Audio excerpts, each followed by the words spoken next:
Okay. Box of Everfest. Right. Well, obviously I just wanted to have a look at this first. Yeah, KO. 25 class constructed wins on ProQuest Week 4. Sash is something, right? How many points is it, though? Of Living Legend, ProQuest normal is 3, so it's 75. I mean, they've probably already updated this. Yeah, look at that. It's halfway there, right? He's definitely on the way up, unfortunately. And I'm curious how much is going to funnel to Rhino then, because Rhino actually doesn't have that many decks. And overall, just KO is more consistent, because, again, there's so many more, go again 5s that you can run, or just better value 5s that you can run. Anyway, let's open TCG Player, and we are basically just looking for Shimmers of Silver, since they seem to be just a much-needed staple of Enigma. What are they at? There's also not a chance that they get reprinted, right? Despite how, I don't want to say necessary, but impactful it is to Enigma's game plan. It's in Everfest, and I don't think anything from Everfest will ever be reprinted. If it ever gets to that point of necessity, they're just going to release Unlimited, right? Unless they've trashed it or something. But, yeah, it's rising. That's 16 so far. Nope, I'm looking at averages. It is a lot higher than that. So Rainbow Fall at 35, normal at about 25, 28, and I just think, well, we might see something interesting happen, right? A lot of people open Everfest now, because again, I think Everfest is back into the positive, because you have Swing Big, you have Shimmers of Silver, you got other high-value cards, right, that really make it worthwhile to open compared to everything else. I think Everfest continuously goes back and forth between being one of the best sets to open, despite it being heavily overprinted, right? So, yeah, we might see a crash, because so many people are going to, open it, because as soon as it hits the positive, crack them. But we'll see if we can find some Shimmers of Silver. We might do 1 or 2, because I do have a ton of Everfest. But we'll see what the first one nets us. Yeah, I should probably check. Yes, it is Everfest. I just grabbed it out of my Everfest box, but I moved recently, so whether or not Everfest is just in there, I can't quite remember.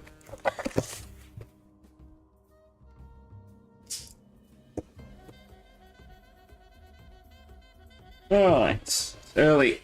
Well, for me at least. We'll take it nice and slow. See what we can find. Still chasing the EAMs. Hit any of them. I mean, weirdly, Knick Knack is probably the one I'd want most, because it's the one I'd most likely run in my style of decks.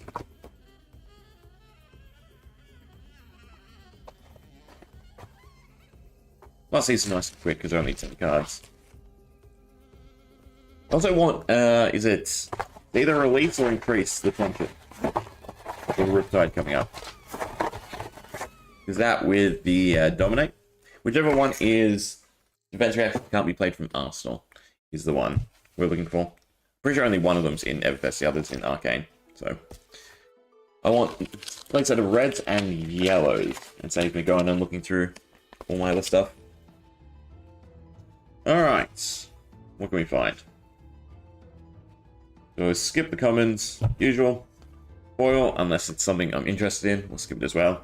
Amulet and a Thunderquake, so yeah, nothing really from pack 1.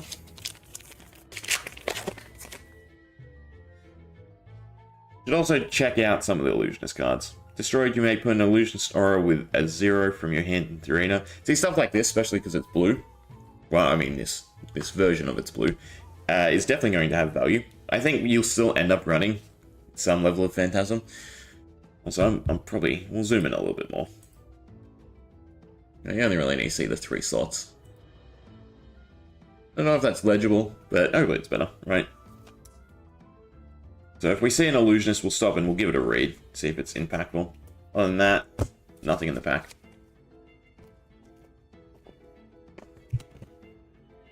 Swing, Macho Grande, Ball Blade Runner, pick a card, T-Bone. Football wise, I don't think we're even that excited. Oh, we got a red. Still think you just run the blue, right? Because there's a lot of pitchable synergy. I think most of the auras are 0. I'm trying to think the new ones they've given. Maybe we'll look through in between this and Blitz to see what's interesting.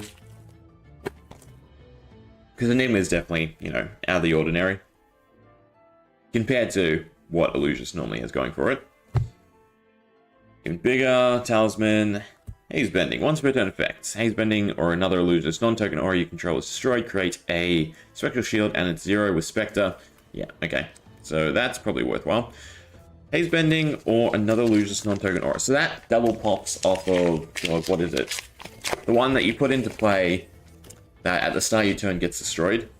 Right? So there's some fun combos.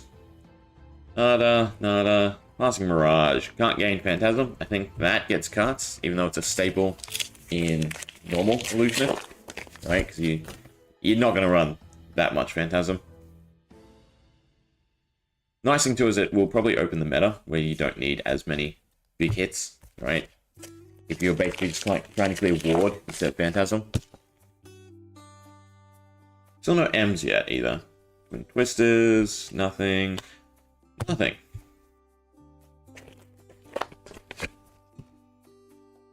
Come on. Time for an M. Nope. And there we go. Runic. Sorry again. Runic Reclamation. When Runic Reclamation hits a hero, destroy target aura they control. If you do, create a rune chant token. I mean, it's good deck tech for the current. For what's going to evacuate. Potentially. Depends again how busted Enigma is. Oath of Steel, this was the horrible one, I believe, right? Yeah, at the beginning of your end phase, remove all +1 counters from your weapon. I mean, it's probably not that horrible, but, you know, if there was some way to benefit from the counters, start stacking, it would definitely get a lot more use.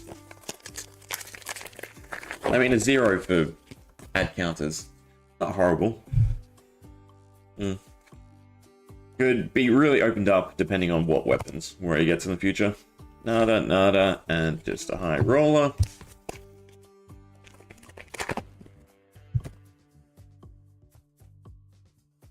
Good time, even bigger. Fractal Replication. Wish there was some synergy with it, right? Because it's just such a fun card. But unfortunately, auras are not Illusionist attack action cards, so I don't think so. There might be something that's worth doubling up, right? Because it's still a 0 cost. Right, High Striker, Scolding. Nada. I think there's still fairly decent M's we've hit. Wax on, Talisman, Slice and Dice. No Cold Fall yet either. 3 Veiled Intentions. Next attack action card you play this turn is Illusionist in addition to its other card types and gains +2 Phantasm. When it's destroyed, draw a card. Nah. Here we are. Release the tension. That's what I want, right? So 3 reds, 3 yellows, because the cost basis with Murky Water, right? I don't know if you want yellow or red. Given that you have Premeditate, Seek and Destroy, they're both red. So you probably want the yellows just to smooth things over for a little bit.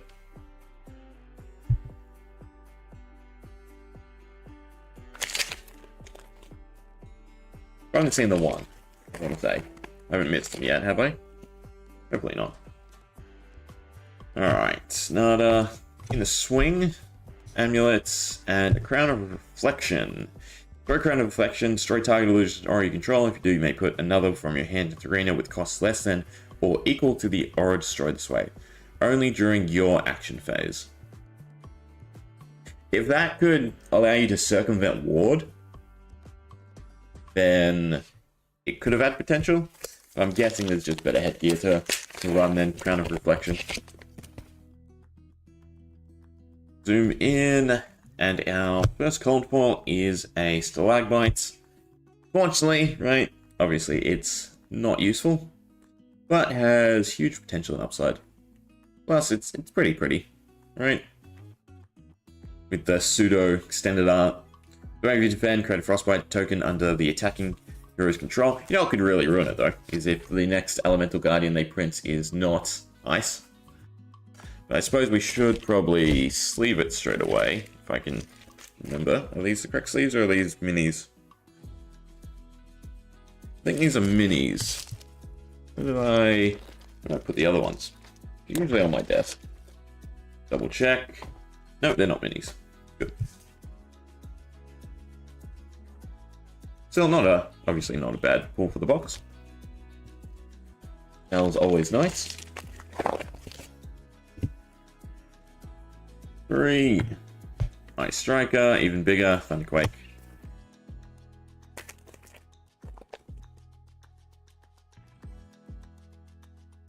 Ooh, foil blood on her hands. So that's definitely a nice pull, right? Let's see, how much is the foil? About 15, no, 12-ish, but kind of falling. Unfortunately, those go by last sold. Probably check the stalagmite too as well. Not that I'd, do anything with it until we get next Everfest. Slowly falling, right, as more get opened.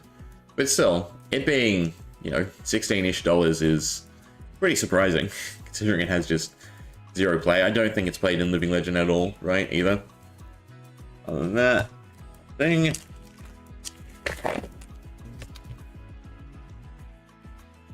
Ooh.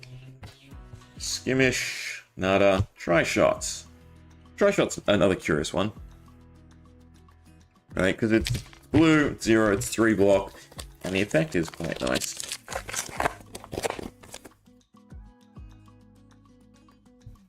I don't think I've seen much play. Pick a card, and not that card. Not bad for the first box, but that's not what we're looking for, in all honesty. Tailwind, Life of the Party, good wins. I'm going to be so curious if Zen even cares about Tigers. If the Go is just a super strong combo deck that, thanks to Chi, finds whatever combo piece you want. Nada. So I don't think what you see in the Blitz deck is that sensational for Crouching Tigers, other than obviously the Bow Staff. Alright, last one. Wild Ride, Ice Striker, and a Microprocessor. We did well on the M's, I think, right? 1, 2, 3, 4, 5, 6, 7, 8, yeah. Slightly above average. Well, is it? It's normally 6 and 2 foils, roughly, on average, I want to say. But still, the slag might, right, for future, is probably decent.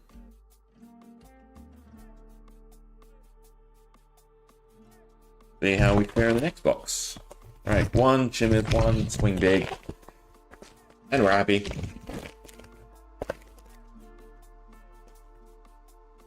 Gotta get rid of rubbish. Oh, it's the way. Okay.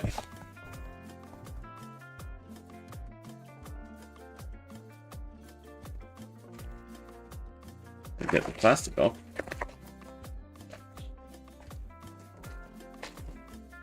There we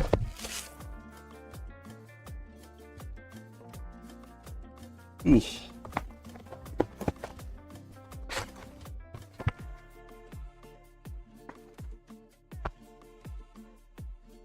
With only a single cold ball in that box. Now, amulet luck is dwindling. When I run a full set of the amulets, I don't think I would bother. 100 wins, smashing good time. Haze Bending, do we already look at Haze Bending? Yes, so it's the... No, we didn't. Once per turn, when Haze Bending or another illusionist non-token or your control is destroyed, create a Spectral Shield token. So, obviously, the big hang-up is they're not self-repeating, and you really just want Spectral Shields as Enigma. So, Haze Bending, maybe because it's blue, but probably not. I want to say. And again, don't take my word for it. I am not a illusionist player. First illusionist attack action card, unfortunately, gets +2. Again, not quite what you're doing with Enigma anymore.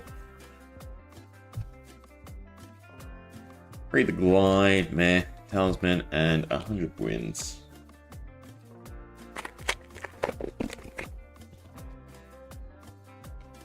Mantra Grande? Nope. Arcane Lantern, but a Winds of Eternity. If 100 wins was the last attack, this combat chain wins a turn against +2. When this hits, shuffle all cards named 100 wins you own on the combat chain into your deck.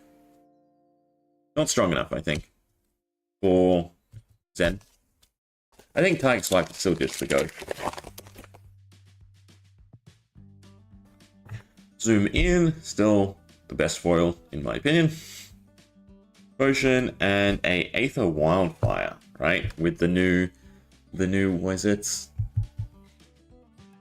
Where's the card? Just got spoiled too. I can't remember, but it's, you know, it had a draw effect, and it was your damage +1, right? Which was pretty insane for Wizard. Yeah, and he's featured in every single expansion, right? They're slowly trying to make him usable, right? They probably want Kano gone or close before an actual Wizard set, which I still think should be the last set of the year, right? Given the track record, given everything. Wizard or Runeblade, but then Runeblade's gotten a lot of love through alternative Runeblades, right? Whereas we only ever got Icelander. Nada, nada, nada.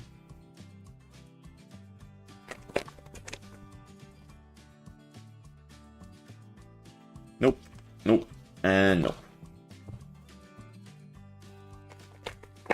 Come on, just a Shimmers of Silver. I don't see Illusionist there.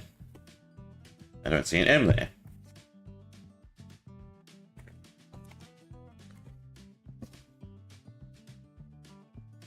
A Roller, Amulet, and a Slice and Dice.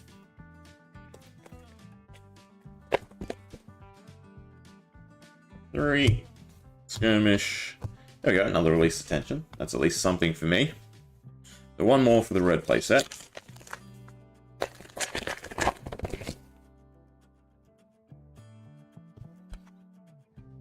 Ready to roll. Not enough dice effects for you to really care.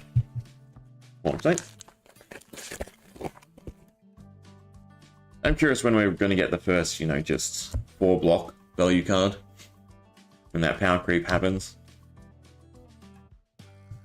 Hopefully never. It's the next easiest step for them.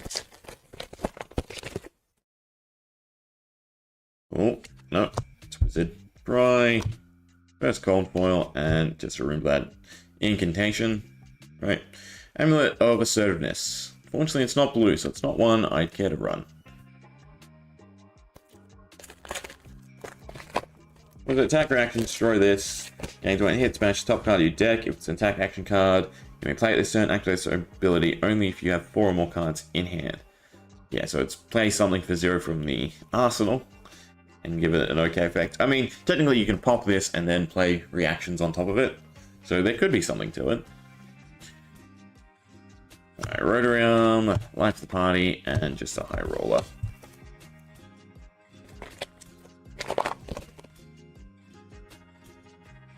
Scolding, pick a card, and there we go. That's what we want to see. A Swing Big, right? A nice good old 1 for 8 with Savage Sash. Nice way to, you know, end a disgusting turn. Plus a block for 3, which is obviously super huge in Brutes. Oh, and 4 Break Tide. Break Tide, from recollection, was not good. Rushing over a Flood of Force was the last attack this combat chain. Gains +3 and dominates. When it hits, bash top card of your deck until the end of turn, or until the end of the next turn you may play it. It doesn't have to hit combo, it doesn't have to hit a normal card.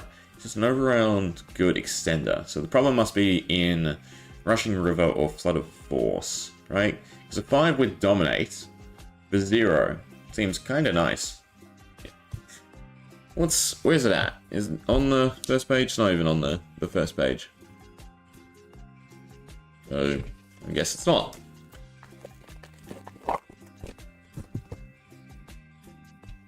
Oh, first EA is just a slice and dice, unfortunately. And yellow release extension. So we need, what, 2 more yellows, 1 more red.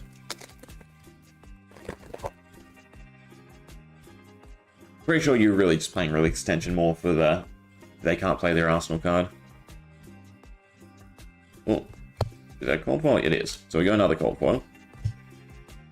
No M though. We hit our 2 amulets. Still, both yellows. Need my blues. Another Oath of Steel. Foil this time. Smashing Good Time. And a Scour. Destroy target X target aura tokens or auras with cost 0 controlled by target hero. Then deal arcane damage to that hero equal to the number of auras destroyed this way. The pay X is the issue though. Otherwise that'd be kind of fun. Or if it was instant to begin with, so you could just use it straight away. I mean, clearing ward is probably super high value with it. But then the cost of 0 is the issue. There's a lot wrong with that card, unfortunately. It could be really great deck tech against Enigma. With some minor tweaks. Alright, last 2. What can we get? Fire Breather. Oh, and a Rolling Thunder. We hit the double M. Oh, that was a thing. Rolling Thunder is nice. Fire Breather is okay. But I don't think either are obviously high value M's. Lucky Last. Wax On. Amulets. Blue Release Extension. I don't want blue. Right. +1. Well, do I want blue? Again, with Murky Water, right, it's basically a 3 for 7 with Dominate, because you always want the end counter. So, maybe blue is the correct way to go. But, yeah, because there's not that many blue traps, right? Having other blue pitchables, and then holding the traps. I think yellow is probably where you're at, right? Because you're also then playing something, so picking 2 cards, kind of okay. Then you're not really taking any buffs that are 1 cost. So I wouldn't run Warmongers anymore. It'd just be Premeditate, Seek and Destroy, which I believe is 0 cost. Just in case. We'll collect a blue playset.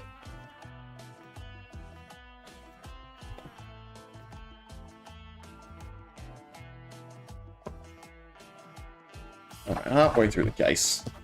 Hit an L, hit 2 cold foils in the last box. Actually being fair, decent. Oh, and a swing big.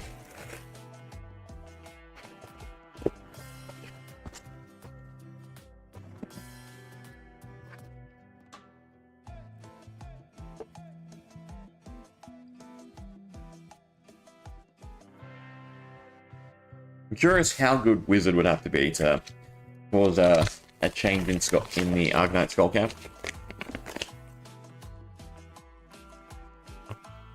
Half the party, smashing Good Time, and just a high roller.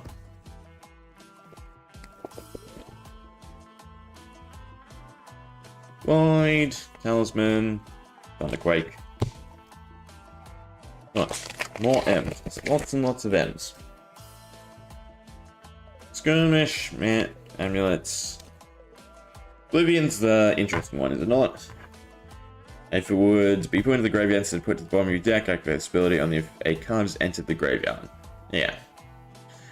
That could be interesting in Murky Water Riptide, right? If that's the only attack you're running.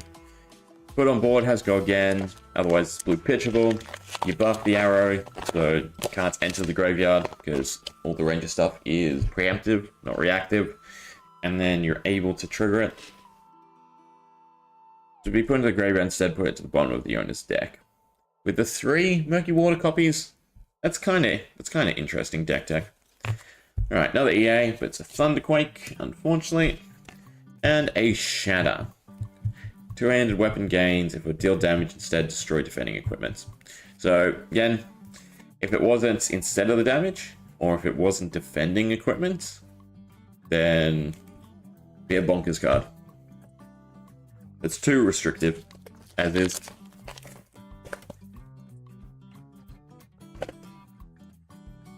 I mean, I suppose it does. Well, it's reactive, so your opponent's already blocked. Yeah. Is there real value? in, or unless it's destroy all equipment, but no, it's not. You may destroy a defending equipment with block less than the damage, right? I mean, they are giving a lot more stuff temper and battle worn, so that you can block with it and still get the value out of it.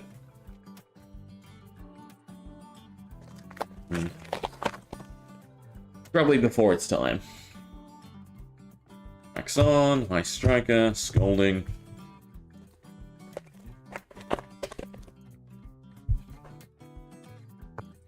Try another blue. We have 2 blues, 2 reds, 1 yellow.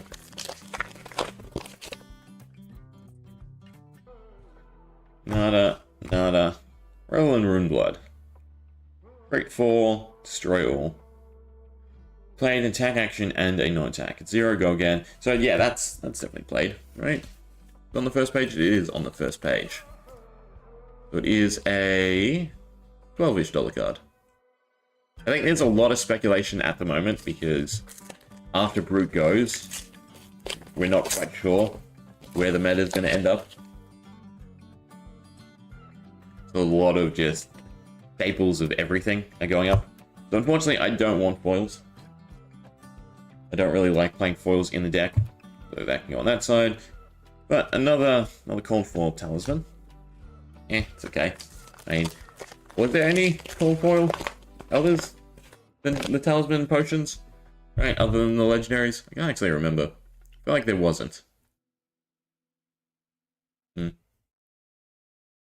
Nada, nada, and nada. T-Bone is a fantastic card. If they didn't print so many early game equipment with 0 block instead of no block. Posing Visage, meh. Lights and Dice, and Arcane Lantern. Hey, Arcane Lantern's a cold foil.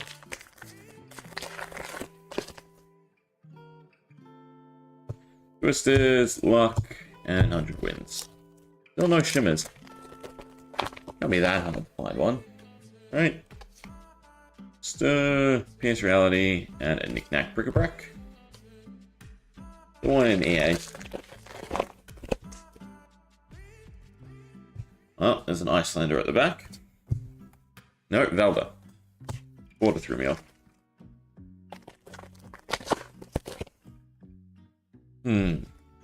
I'm curious why Velda was never made into an adult. Because out of all the Blitz heroes, she's like the least goofy, in my opinion. And she'd probably see play with the amount of, value draw that's coming out. Nada, nada, and nada.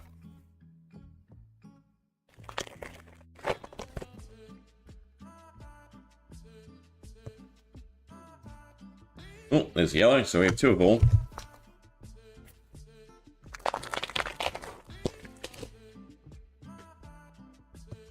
Passing Mirage foil.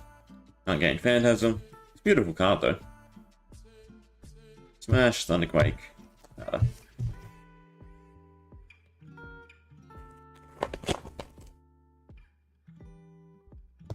Blade Runner, Clarity. Sigil of the Parapets. Spending whenever you play a wizard card gains +2. You can block with that, play a bunch of instants. Problem is just wizard is so combo-y that the intention is good. The value is not quite there yet. Although, right, it's a wonderful idea. Right, your opponent's first attack, you throw out Sigil. You then start, doing a couple instant things. Right? You force your opponent to then pitch a card to use Arcane Barrier. You're getting the defense. You're trying to get something out of their hand. That seems good.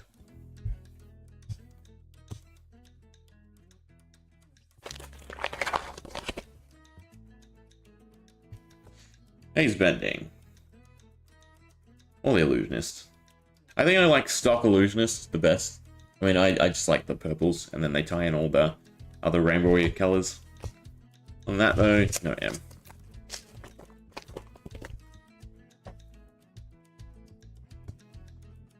Nada, nada, and some more nada. It's definitely been the weakest box out of the lot. Steadfast, Healing Pots, and a Klloo Pounder. So whenever you boost an attacking card, move Steam counter, and it gets +2. It wasn't 2 cost, I want to say. Right. 6 over the course of 3 attacks. It's kind of okay. Definitely in, obviously, Data Doll's a lot better. Skull Crushers. I like Skull Crushers. I wish they were more just decent dice effects. Or if it was just a 4, 5, or 6, right? For those really juicy scab skin turns. But with Sash, it kind of has enough value. Right, you scab skins, you get a 5 or a 6. This is definitely the turn where you're popping off. You Sash, everything gets blanket 1. You're able to just chain stuff together. It's a very high rolly deck, but could still be good. And that's the Battle Worn. But it doesn't see that much love. Especially with High Tanner now. That's its replacement.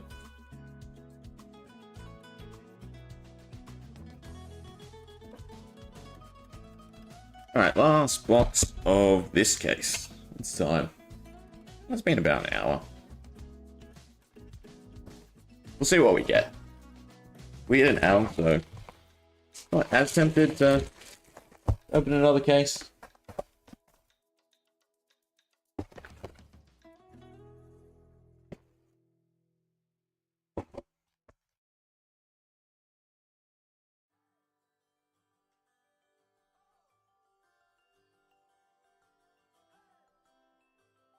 Alright, let's see. We find Shimmers, or not. A 4 swing big is probably a good way to start it, though. And, nothing else.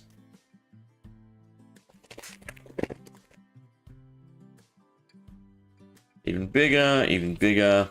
There's our red playset, too. We'll need the yellow and the blue. Payload, amulets, battering bolt. Battering bolt does seem good play. When this hits, they reveal their hand, discard all cards other than active cards, then lose 1 life for each card. So it forces block, basically. Right? Because it's a 6, so it's already nice. A little bit of pump. And then, again, because of the effect, it just forces them to play everything straight away. It's a great starting arrow. Nada, nada, and some more nada. Probably check it. Right, looks like a $5. That's gone up slightly. $8-ish. Don't worry, anything.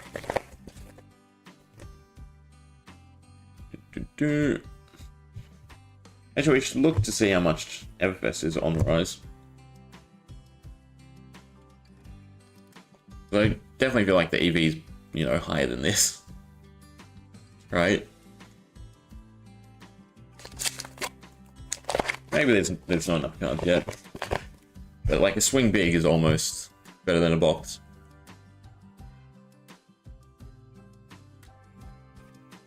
Phantasmal Haze. When it's destroyed, create a spectral shield. So if it gets popped, you still get value. See, stuff like that might be interesting for Enigma. There's the blue playset, so we're just missing the yellow.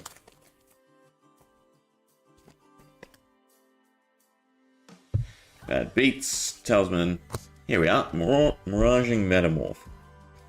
When it's destroyed, create a token that's a copy of an aura you control. Now, I'm not familiar, so I'm curious, when you create a copy, do you get all the counters? Because that would be busted, right? Because you're either getting, good damage through, or this gets popped, and then you get just a huge upside. In fact, yeah, it's like the ultimate ultimatum, depending on what the board is. They're kind of just happy to face tank it, maybe throw out. I mean, in certain matchups where the only blocks they have are poppers, that could be devastating. But there we go. That and the swing big are probably, positive EV. Rotor Ram. Nothing. Not even increase the tension. Release the tension. Damn it. I got it wrong. Increases that can't be played from hand, which you definitely don't need, but dominates. Another EA. Only pick a card though. Nada.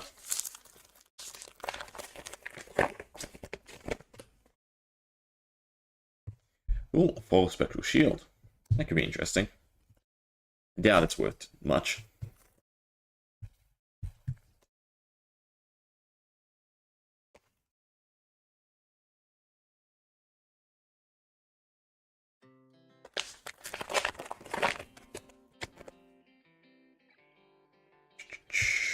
Nada, nada, and some more nada. I mean, high roll is interesting, right? Because it's at least 1 for 1. You play a card, they lose a card. Again, KO's game plan is just better than Intimidate, right? Yeah, getting damage through is good, but exhausting your opponent's hand is just better. Dissolution Sphere, I think that's great. So for a whole turn, you can't get wand. I guess it's good against Rune Chant. Twin Twister, Potion, and a Mirage.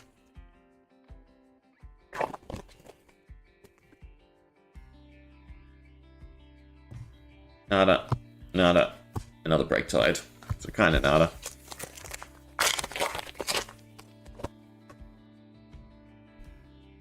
Oh, another Sphere. And this round's on me. So this round's on me. So this box is definitely, you know, above $48 currently. So, yeah, I would say it's definitely worthwhile cracking Everfest currently. Oh, speaking of a Riptide, right? Dreadball, the Curiosity. Because, you know, this plus Dominate is just insane. It just makes it super hard to get the aim counter. That's the issue, right? Because you need to do, I think it's point the tip. So you put arrow card from your hand face up, right, into the empty arsenal zone, and then you point the tip. It's a 3 for 8, plus I think point the tip is like 2 damage, or something like that. Right, with Dominate and defense reactions can't be played. But I don't think you can play that many point the tips to make it worthwhile, right? Because then any other time you're using the Murky Arrow, Dreadball's just not enough value. Point the tip. Oh, I forgot the end. I believe it's point the tip, yeah. So you would run all versions. It's a 0 cost, right? Just straight damage, but again, you're not exhausting your opponent. And I guess you kind of force them to block with a normal card instead. Maybe it's worthwhile to check it out, right? Run a Riptide with Murky Water, Dreadball. Otherwise, the other one, what is it? Barb, can't sway. The problem is you also can't load up an arrow with Riptide's effect with Dreadball. Has to be hand, so anything that puts into the arsenal either is problematic. So for instance, Codex becomes a lot worse. Whereas with Codex, at least then you can just pay the 1 off the bow and do it that way. But I suppose that also ruins the discard. Because you try and float 2 resources by playing some sort of buff. You then Codex, and then you play Nourishing, usually. So with Murky Water, it gets a bit more difficult if you're trying to throw in the extra 1. Oh well, when Miss Val comes out, that's when we'll probably look into it. Another Blood on our Hands. This is definitely a very positive FaB box. Suppose we could look at Dreadball. Not on the first page, but that's probably because obviously the normal version is not great. See if Dreadball's been speculated on. It is the cold foil. It's only, you know, $7. For Everfest, that's pretty decent. Right, glide, bigger, another slice and dice. Come on, show us the yellow relief potential. Macho Grande, another potion, and 100 wins.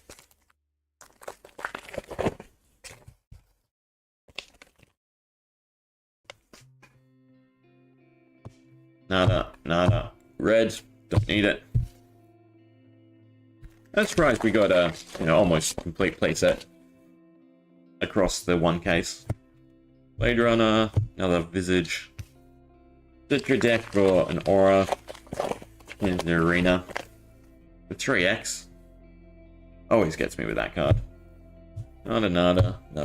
I think we got a ton of M's in this box. We still hit a cold ball too. Zoom in. High Striker. T-Bone. Alright, last pack. We don't get the release attention. We'll open more until I do. Nope, because we also didn't hit a Shimmer. Right? I don't want to hit a Shimmer. Because either way, these are still, you know, decent cards to offload. Keep the ones I actually want. Yeah, across the board, Everfest is in a really good position. Obviously, not that I got my boxes recently. No, I got them, you know, around release, unfortunately. But might as well enjoy them.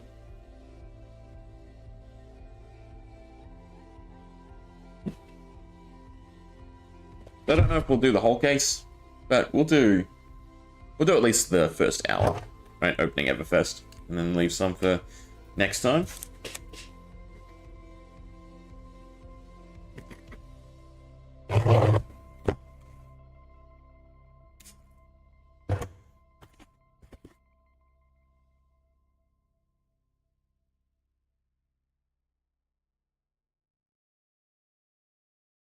Come on, show us the yellow release attention.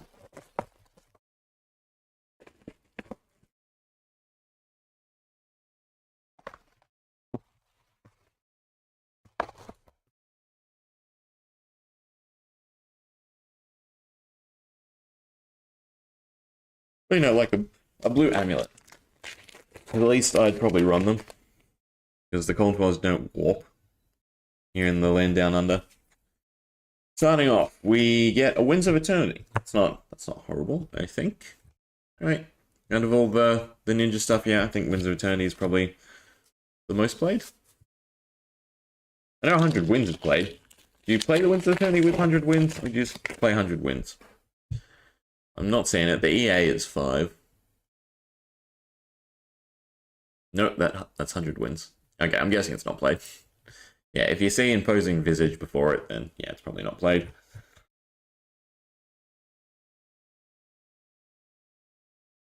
Alright, nada, and some more nada.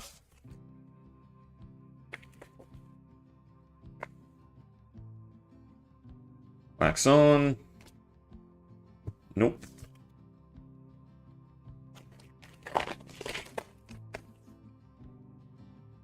Even bigger than that is a card I'd love to get working, right? Especially in Melody. Because it's just, the upside could be so fantastic. The opting, and then, again, creating a quicken and draw. Plus, you do run a decent amount of attacks, right? So, in Melody, the game plan would be attack with Moon's Wish, but getting the damage through is an issue because it has a +1 effect, right? So your opponent's probably blocking it. You just had some, you know, good ping. Even if Smash Jinglewood was had go again, maybe you could then even bigger than that and have a decent chance of landing it. Nada, and a high roller.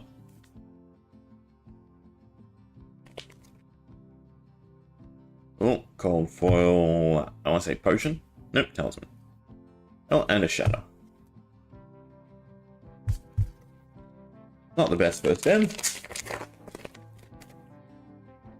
Into fire breathing, foil. Okay. I think if it was like 2 damage, I'd see so much play as just a good finisher.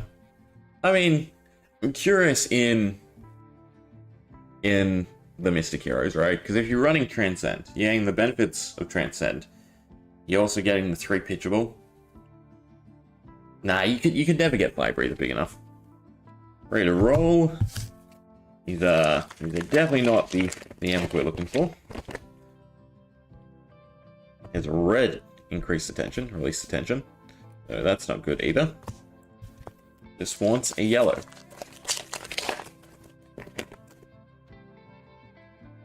Read the Glide, amulets, and a Scolding.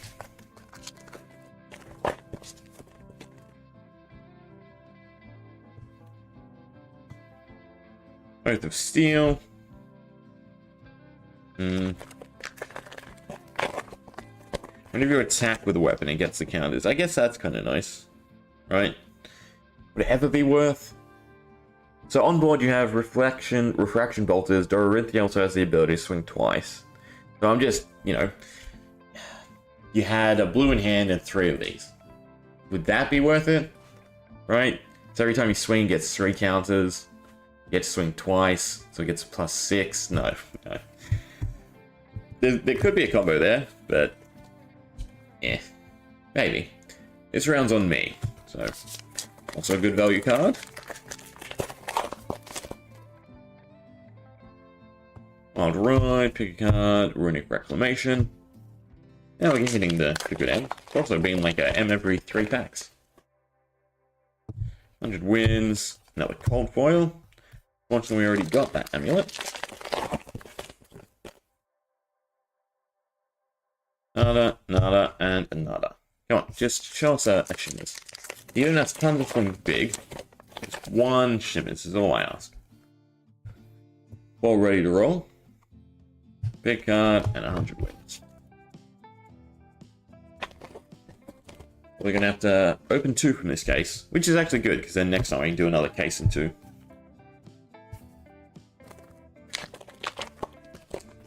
Look forward to the day when Elemental's back, or we go to Monarch again. I can do the same thing.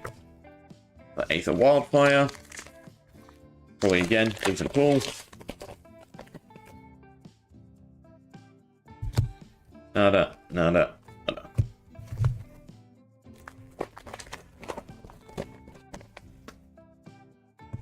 Swing, High Striker, and High Roller.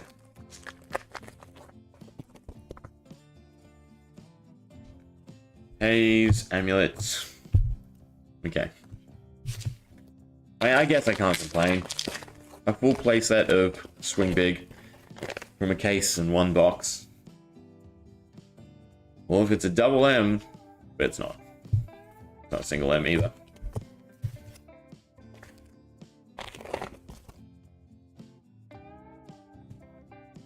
Nice and dice. Nada. I didn't look. I skipped past the hours. A bad beats.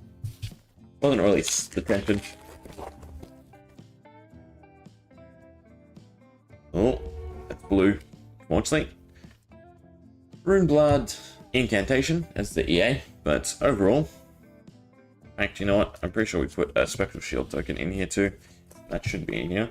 That should be in that pile. Alright, so they're the goodies. These are just the straight M's. Yeah. Alright, we'll do 1 more, and then we'll play some games. Hopefully we can, you know, make this worthwhile. Get a yellow, release attention, get Shimmers of silver, right? Or, you know, an MEA.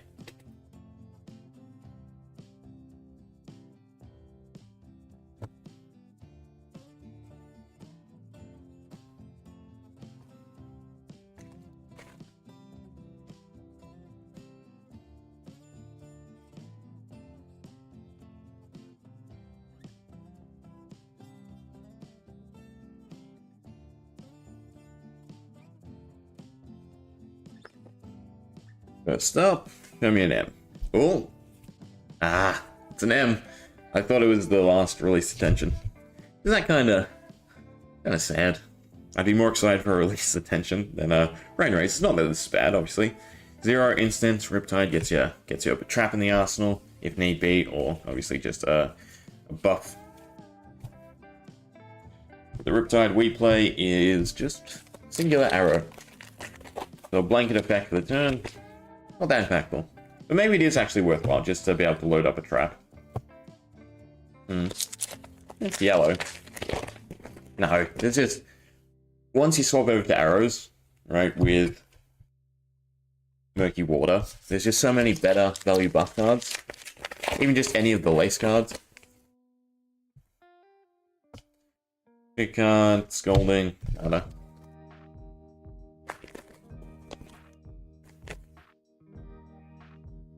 Oh, it's a red one, unfortunately. Show us the yellow. Also, that was my bad. Should go there. Frostbite can go there. No. Helm of the Sharp Eye. You may play this combat chain. What is it? Back top guy, your deck may play this combat chain. Activate ability, only control a weapon with greater than twice its base. Huh. That could be interesting. Ice and Dice, and Rotary Ram. Nada. You know what? It might be worth looking into a Dorinthia counter deck. As in straight weapon counters. So the Spring Tiding. Fantastic card. Again, if Benji ever gets an adult, this is easily, you know, a $20 to $40 card.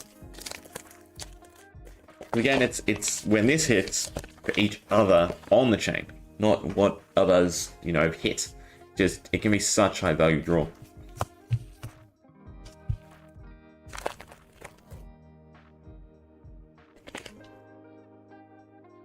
Twisters, nada.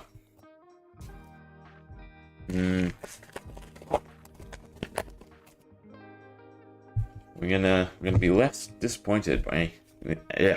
God, I can't talk this morning. We're gonna be left disappointed by this box, I think. I'm not gonna get the... Oh, it's a Silver Palms, I'm pretty sure. Yeah. We're not gonna get the last release extension. Palms also, you know, good speculatory card. Start of each turn, if they have less life than you, they may draw a token. If they do, you create silver. I mean, silver's super powerful. Yeah, and if it was generic, God, run it every day in Melody. Then you'd probably take a more aggressive match.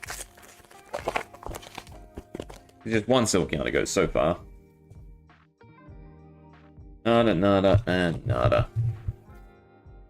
Less than half the box to find one singular yellow rare. I probably have a copy somewhere, in all honesty. Just don't want to go digging. And imposing. I mean, I think week before last we opened Everfest 2. There's probably a box of rares that probably has a copy. I'm gonna be gutted if we get it as a foil. So I don't want a foil. Nada.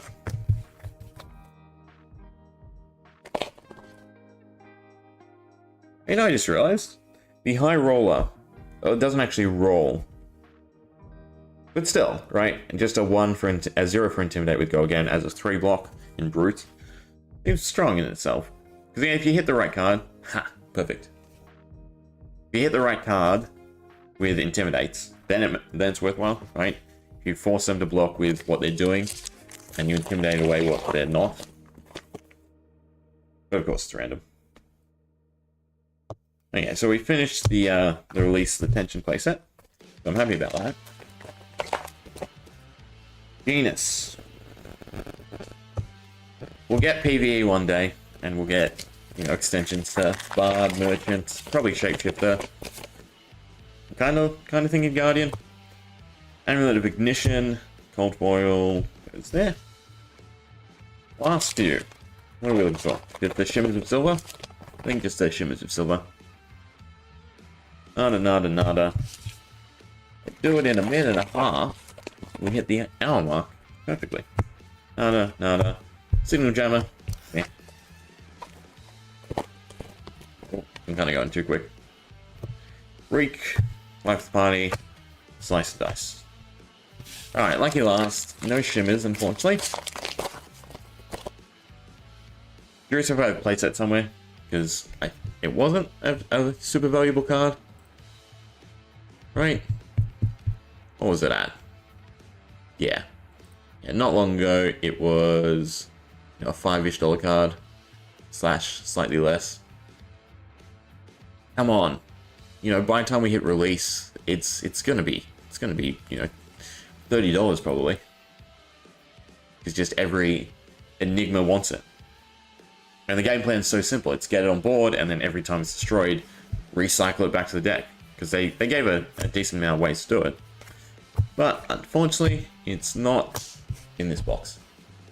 Still, alright, a good chunk of M's, and fairly decent M's too. And off the top of my head, let me just go through. Spring Tidings is good. Right, it's still somewhat expensive. Big. Odd Bar is probably something. Counts on me. One on hand. Another of this round on me. Raging Metaphor, Battering Bolts. Right, these are all probably, you know, at least $5. I'm probably missing some as well. Another Swing Big. Another Wildfire. That should not be in there. Blood on our hands. Fractal is still something as well. And the Runic Reclamation. I mean, overall, I'm pretty sure, you know, the boxes did fairly well. Now's the time to buy and open, right? Because there's just so many cards are impactful. I mean, once KO rotates out, I'll Swing Big's still going to be taken for Rhina. But in the just pure aggression plays that KO has access to, it's really impactful.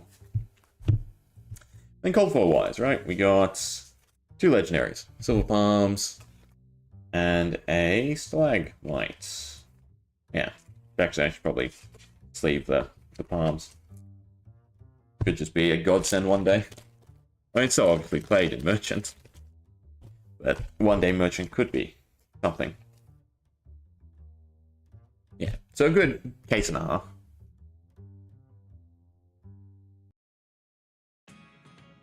Alright, time to swap over to some Blitz.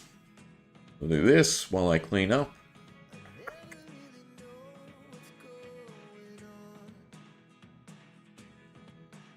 I'll be back in a second.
what happened to the last 10. I ran away with my life, fast forward, never turn back again. It's kind of funny that the more we pass time, the more we need to set them rewind. And 19 was the year I had to leave you, but now I'm seeing all the signs. Is this really happening? I can't believe it's true. I'm just as surprised as you. Is this really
I always am.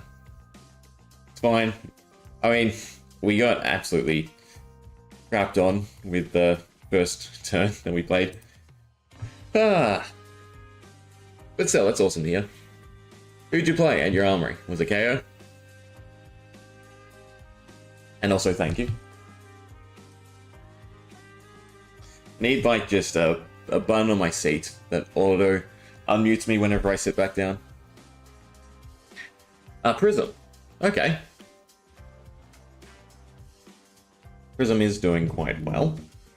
I think she didn't get the spotlight she needed because Drobai was still in the mix. Because Prism by herself in the current iteration with the new Luminaris is definitely strong.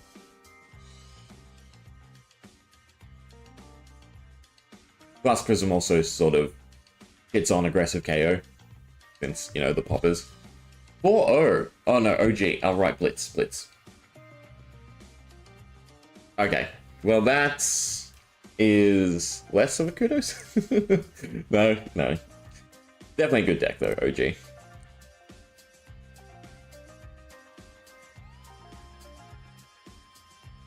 Although, if too many people do it, Luminaris goes, and then Blitz gets heavily neutered.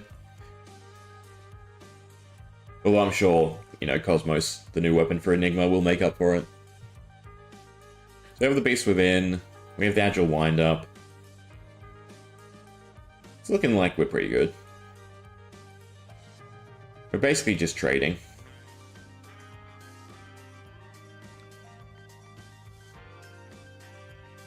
So it's a drill shots, no defense reactions. We can technically kind of block it.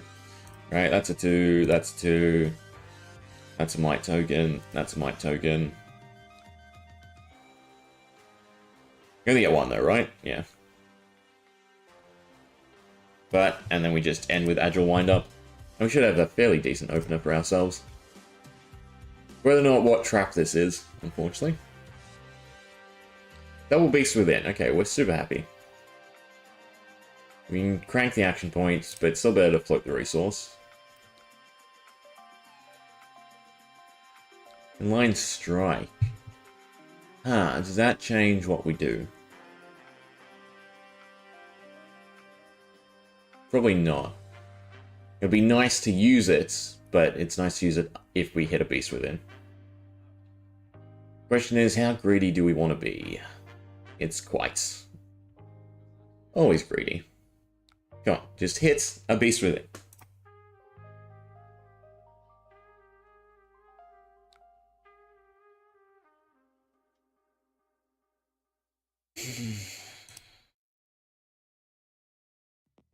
See, this is perfect, because I was muted the game before, but this is exactly what happened.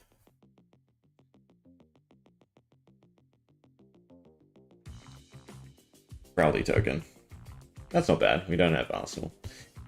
Run Roughshod is at least nice. How do we get the action point? Out of curiosity. Alright, we had an agility counter. God.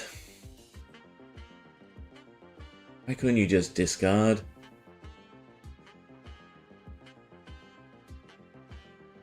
Still damage. But, God, this turn would have been so much more disgusting if we hit Beast Within. There's so many other go-agains. Plus, we'd have the Alliance Strike to play as well.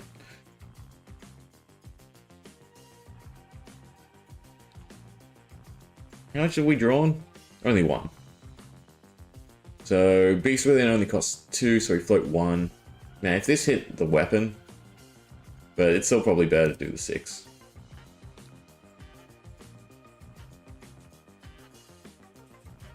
I'm getting punished for not taking the... God, I can't remember what it's called. The discard headpiece.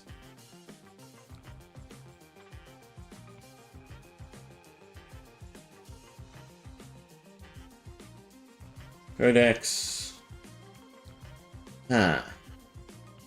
What is worthwhile? That's the question. Just the inline strike, I guess, for the damage? Does the agility do anything for us? No, because we have a ton of go-agains.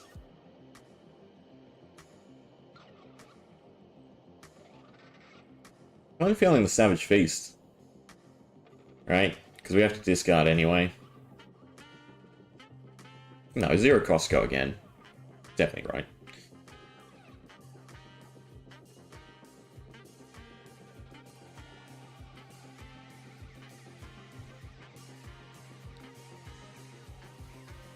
Do I want the white token? I want to avoid the blood rot. Definitely that. So it's a 9 strike, ditch a card, Savage Feast. No, that still doesn't work. I am free to block with 1 card and get the white token and just do a massive inline strike. And then just stash the pulping.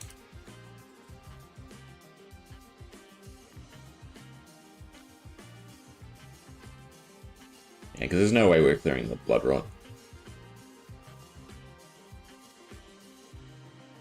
Is this worth it? I could draw a card as well. Draw a card would still not let us play the Savage Feast. If I hit a yellow, then I could play the Pulping. If I don't hit a yellow... No, but it doesn't have go again anyway, because we don't have agility. No. Stash the Pulping. And just take the buff.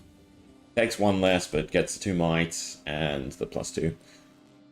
Nate's still an 8.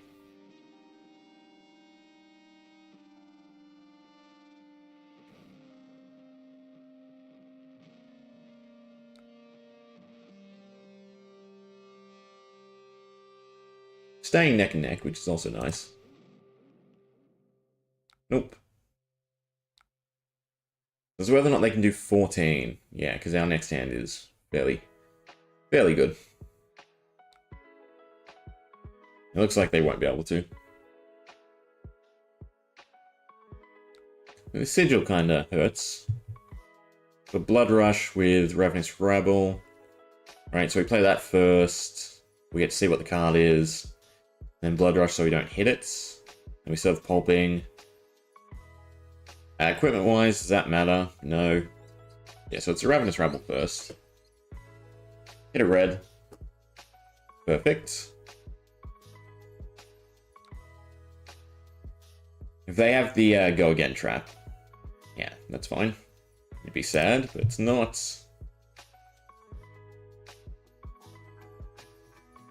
Blood Rush. Pitch. Get out 2 cards. Another E-Strike. So we can Pulping. Hope not to hit E-Strike, or we could E-Strike. And then not be able to play Pulping. The Wild Ride? No. So Pulping, because then the upside is nothing.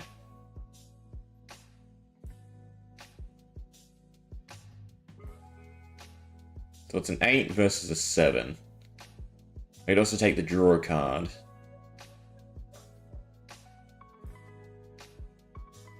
I think it's Wild Ride. Right, and just save the Pulping? But why is this making it difficult? Just tuned in, you're playing a friend of mine. Oh, cool. Yes, I'm there. Yeah, at least wait till the inactive timer. This agile wind-up. Yeah.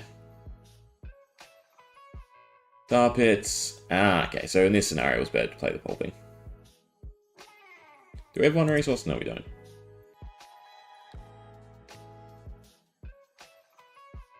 That's Justice. Yeah, so the Pulping was the better play there, rather than trying to save it.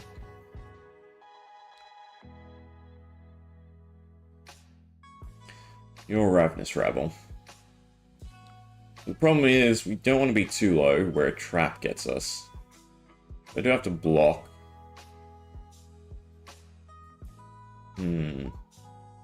Pulping into Rising Speed is okay. It's probably Pulping into the Madcap Charger. No, but that still doesn't work, because we don't have the resources. Let's block with 2 cards, keep 1, basically.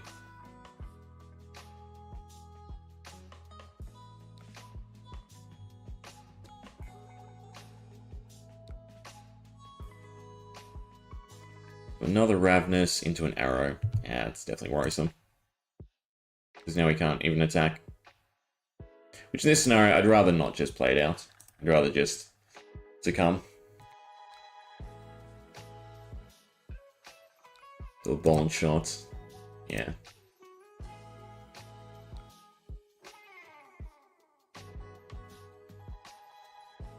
So if they bullseyed, they would have got us.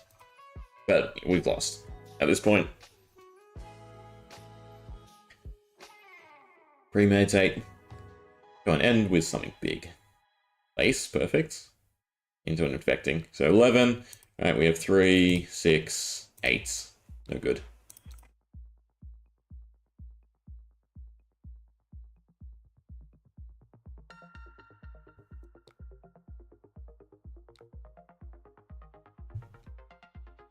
Good game. See, Riptide with more traps is definitely a bad matchup. The nice thing is Brute is still, you know, somewhat inconsistent. But we're learning, right?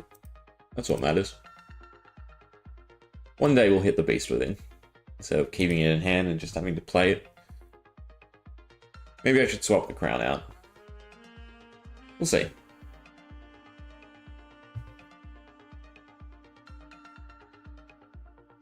And that, we were doing Dorinthia. The Numblade is 1, puts a counter on it. What's Resplendent? Second time you attack with it, gains +1 until the end of turn. No, so it's definitely the counters.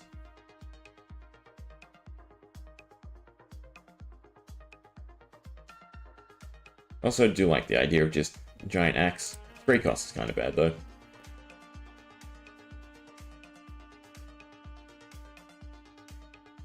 Alright, and we get to what? The first time, gains go again, you may attack with additional time. That's for the refraction. That's already a swing. We kind of want to see what other counter cards there are for the weapons. Because we want to get this to work. No, Einstein Pride's not the one we want to get to work. Oath of Steel, there we go. Whenever you attack with a weapon, put a counter on it.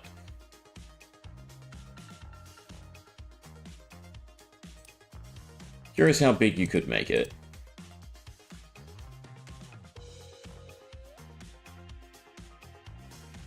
Go again, put a lesson counter, 2 more, Glistening Steel Blade. That hits 1 end weapons. So there's actually not that many things that apply counters. No Arcane. Below HP, so if we high roll our opening hand, we're fairly happy.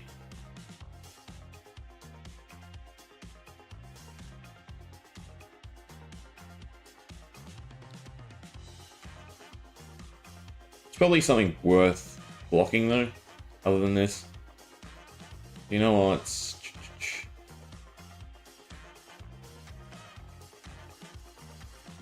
Do that. Keep the Apex for something else. The idea is Inline Strike. I can't Savage Feast.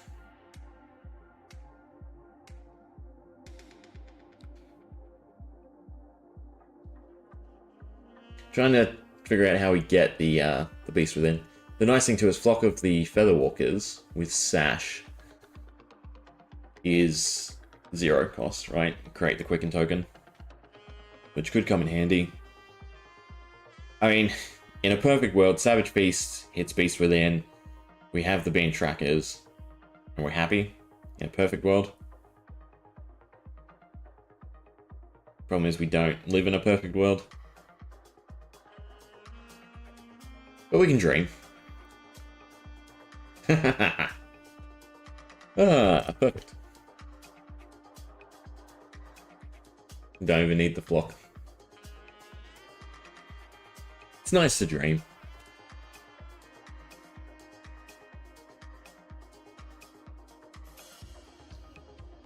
Okay, so question is, what are we doing? Rising Speed is 1, go again. Wild Ride is go again for 1. We have the goal to cycle something. Flock of the Feather is off the table. So it's probably Rising Speed, Wild Ride, right? It's just the play. And we just... I can't even get Inline Strike into it.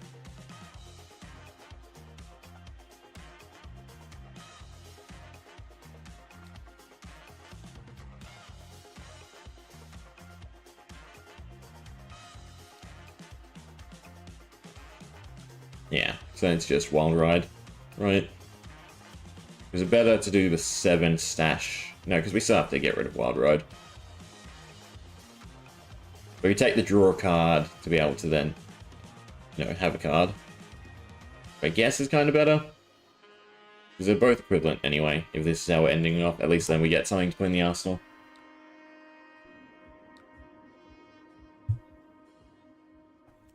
That is not what we want to put in the arsenal.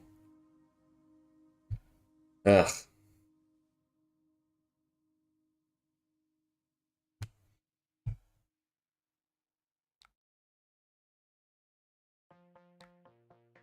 I can't do it. It's just so bad in the arsenal. It's whether or not they've got us.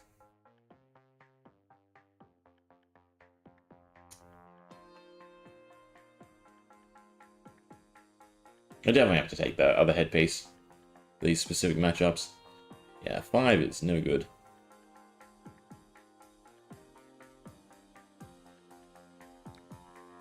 So, I'm guessing they have us, but I guess we play like normal and see. So I can guarantee that we hit the beast within. Is that worth it, though? No. This is basically just here if we hit a blue. Alright, let's start. Bomb Striders.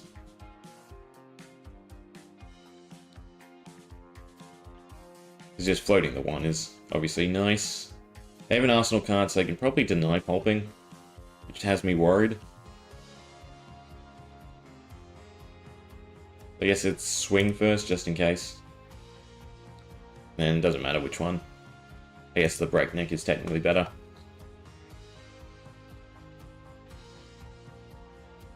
Oh wait, pulping will always have dominate. Yeah, no, yeah, arsenal card. My thinking was correct.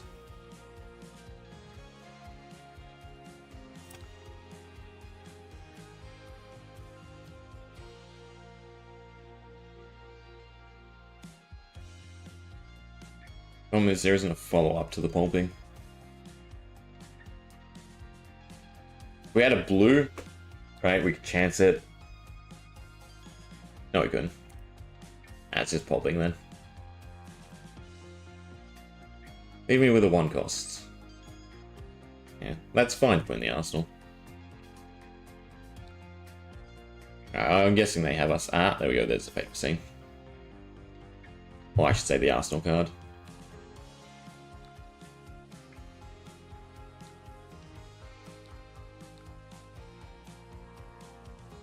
And that's not a bad turn. They're drawing bad, which works in our favor. So Ravenous pulping. Right?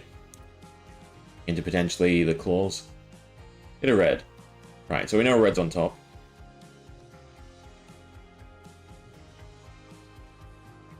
Ah, they got the draw. No, they're passing.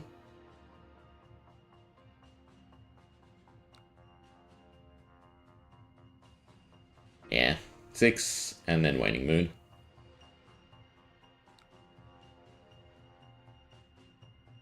Exile Furnace. GG. I should have taken the other headpiece. We'll make that switch nice and easily. Not that one. Skullhorn, is it? Yes. I can go in the inventory. Alright, one more, then we'll swap to Melody and Riptide. I was meant to alternate, but I wanna learn Brutes properly. This just seems like a fun no-brain deck. Against Emperor again. Came prepared.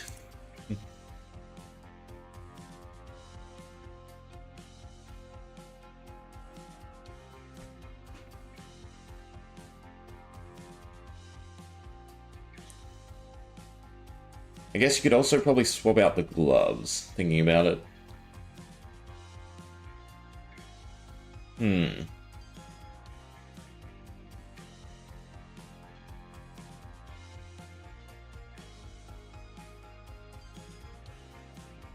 So I can Align Strike off the Align Strike. No. It's Sash, Pulping. Hope to hit the Beast Within. Right. And Action Pointer, even if they block. They've got no card in the arsenal, so it's definitely better. It might be just too greedy, like usual for me, but we'll do it. Beast Within. Come on, just hit it. Yeah. Oh well. I don't need to be in trackers, no, because it's Dominates. At least Breakneck Battery, can't hit it either. But I can 50-50 with Skullhorn. Problem is it's Destroy, which we don't like. I mean, we're basically just here to high roll. And so far, that's not what we're doing. No.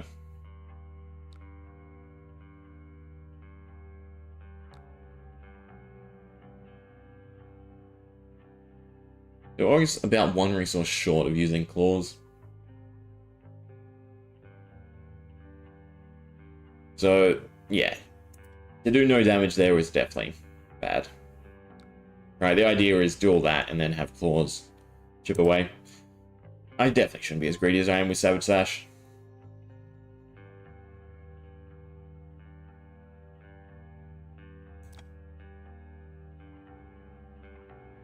We can survive 2 turns, we might be able to pull something off.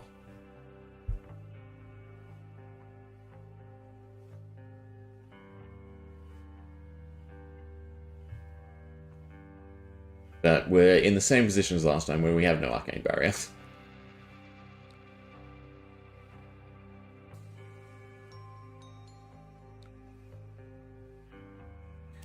We'll learn our lesson one day.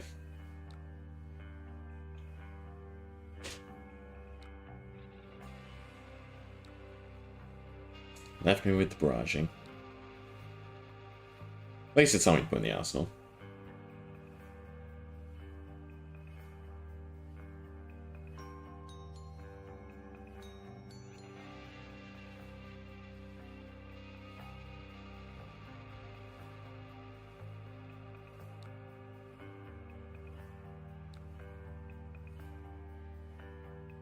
Maybe it was worth clawing there. But we're done for pretty soon anyway, unless we have a giant turn.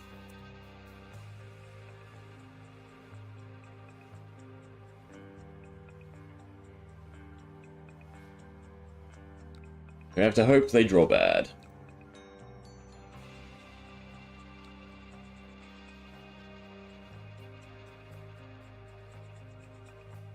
You know what? The 1 cost is better. Yeah. Do that. Take the action points. Of course, never hit the Beast Within.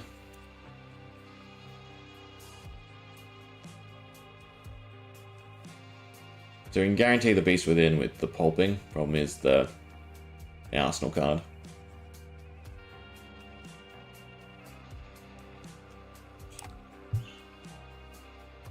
So I guess the Bighorn is the better play. And then end with Pulping. It's a 50-50. And I never hit it. Oh well. At least we can still swing with claws.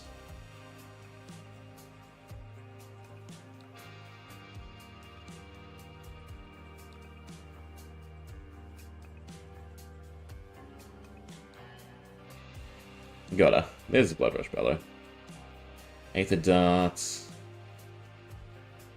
They've got to have it by now, surely.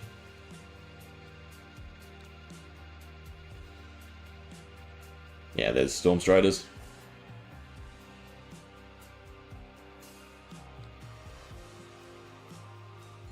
Good game. One more. One more, then we'll play Melody.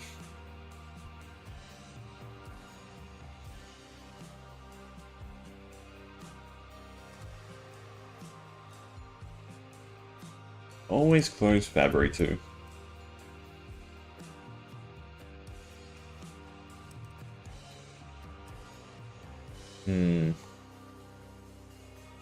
Question is, how do we get to this state?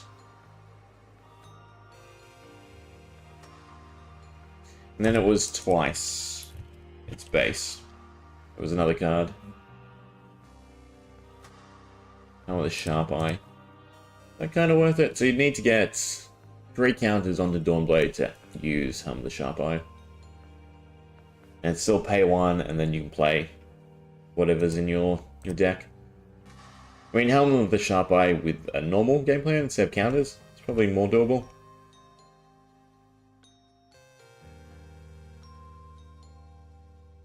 I mean, that allows us to swing. The question is, how many swings can we get?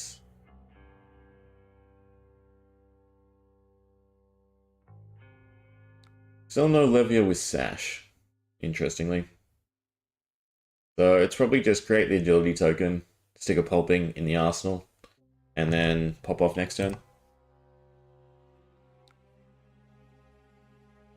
And don't be super greedy for once.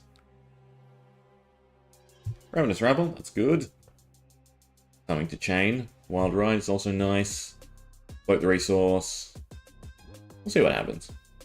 I guess it's kind of bad going 2, because then we could get the Apex, the Might Up. I get a Quicken. I don't need the Quicken because I have the agility, so I don't need to fully block it. But obviously we do want to, negate damage, especially if we're about to use Sash. It's supposed to be in trackers, actually, because I probably pop it next turn anyway. Alright, let's see what we can do.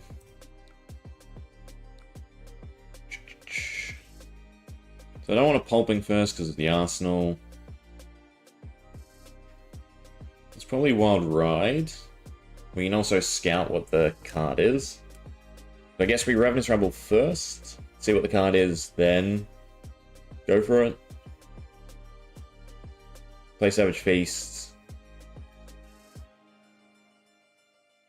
Alright, we'll see what the card is and then decide whether or not it's worth sashing. It's worth sashing. Because we can draw that now. Right, don't Wild Ride, guarantee that we draw it off Savage Feast. Okay. We're excited for the turn. Except I just wasted the agility, didn't I? Yeah. I could have avoided the being trackers. It's fine.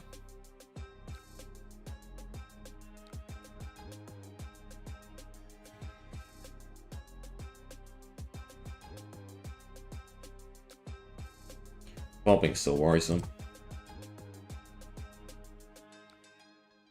Ah, it's the same thing. Well, I guess we hope they don't defend the pulping. So is it better to swing first? It's probably better to swing first.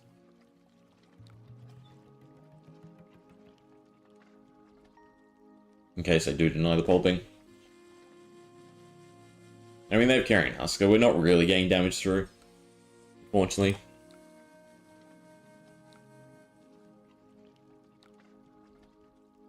Flock is next. No, Flock got discarded. Yeah. That was the worry.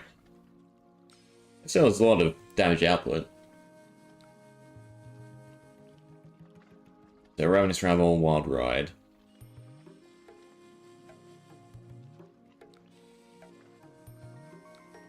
Take the Might token, plus the Clash. Does the Clash change what we do? Not really, no. Yeah, definitely not. We might as well mitigate the damage. We didn't win anyway. It was 6.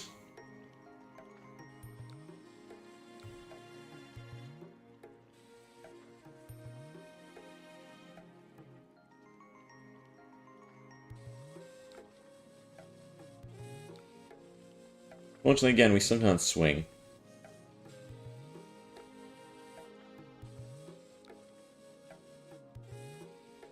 And they're in the advantage state. So our turn is what? Wild Ride. Hopefully Wild Ride, Barraging Bighorn, float 1, discard 1. Wild Ride.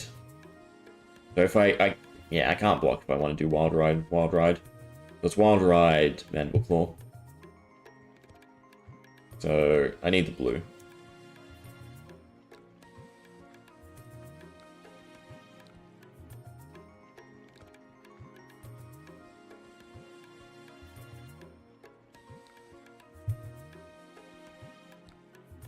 Problem is, it doesn't threaten, unfortunately. So we can't, you know, get them to block.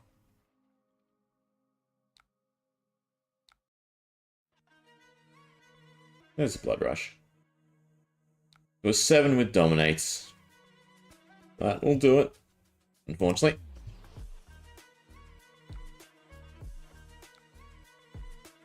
Good. Okay. Alright, we'll go Riptide first, and then Melody.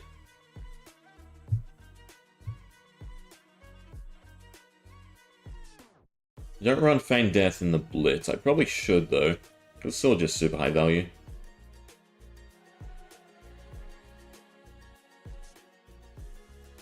Plunder Run is taking up the slots. So don't run Gorgarian Tome, which is correct, because it's no block. Does nothing for Arsenal. The other Sigil instead of a Remembrance, maybe, because the games aren't that long. Probably kind of better.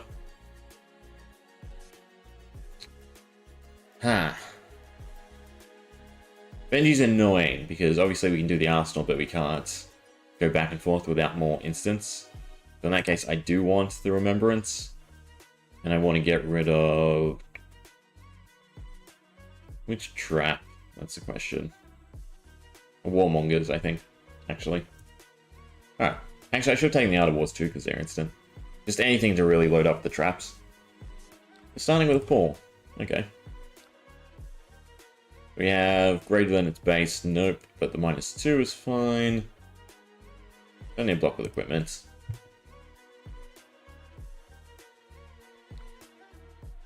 Now I'm going to reel in, see if we get max hand size. Because that could still be super beneficial. Yeah. Because if we get a ton of extra cards, right, we can Nourishing on our turn a lot better as well. Come on, show me 3 traps. Then the Arsenal. Actually, I should have waited.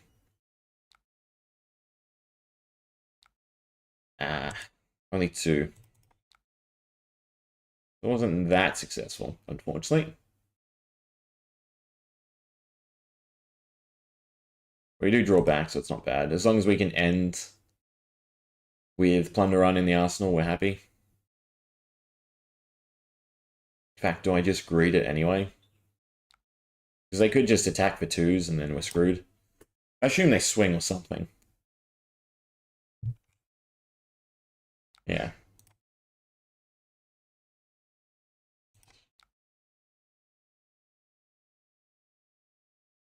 Thunder Run goes to the Arsenal. And then Tripwire is our mask hit, basically.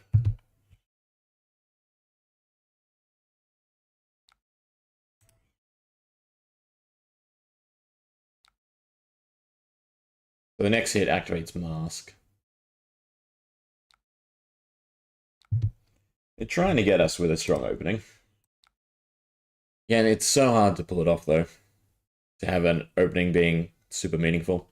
Alright, so we Plunder Run, Plunder Run. So we Deep Blue Red. We Mask. I'm trying to think how we get the other Plunder Run into the Arsenal, though. That's the question. Let's definitely Plunder Run first.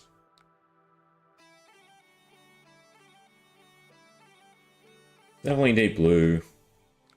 And go away. Yo Mask. And we do the top hit. We get the Nourishing. I get to then use Memorial Ground to put Plunder Run into the Arsenal. And then just play Nourishing. This should be a nice opener.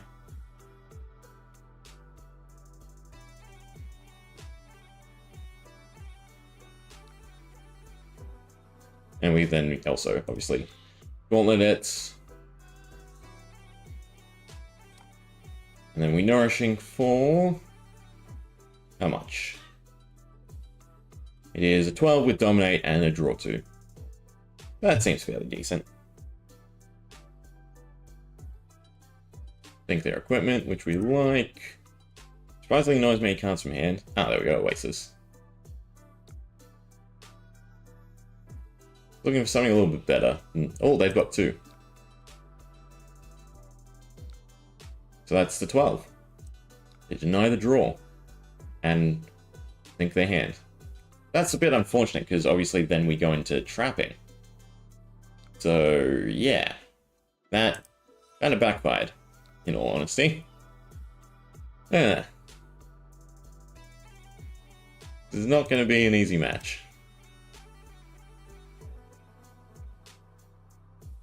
It's always... I mean, we got the double plunder, right? So it's fair that they got the double oasis.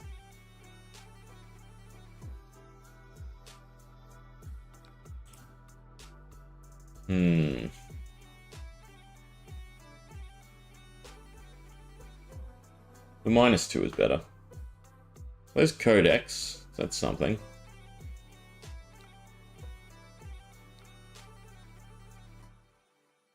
Just have to block the 3rd.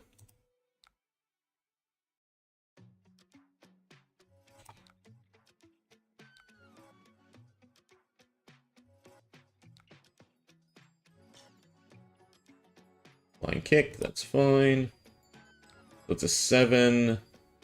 They have the resources to pay, so that sucks. So they could get the draw. There's a draw effector. So we Codex on our turn. We need 2 for the Nourishing and 1 for the Warmongers. So we can't actually do that. We can't play Warmongers with it, unfortunately. We can Codex, but we have to keep 1 card in hand for the discard. We can't float. If I had the blue, that wasn't in the arsenal, we'd be a lot happier. So, in that scenario, we can block with 2 cards, right? And they still get the draw, so this could still end poorly. I don't think they... well, they have the 2 floating, so regardless of what they draw, they can still play it. But I guess they do always do it. At least I would, in this scenario, with the resources left over. Nope.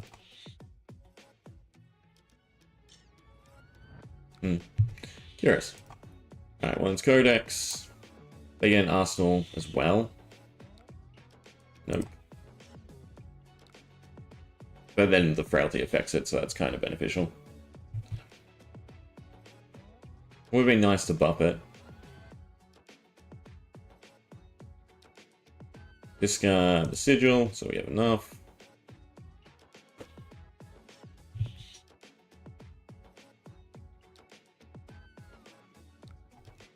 Wounded Bull, just because it's a 0, I guess?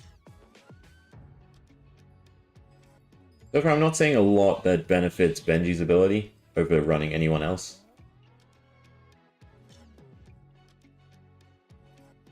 I think Blow's fine, because it still gets through.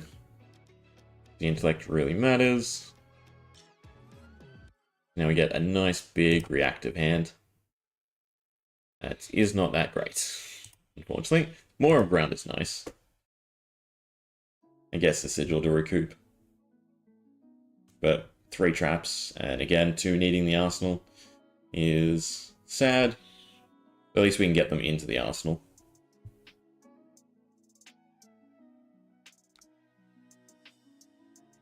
Problem is, I'd rather play something else instead.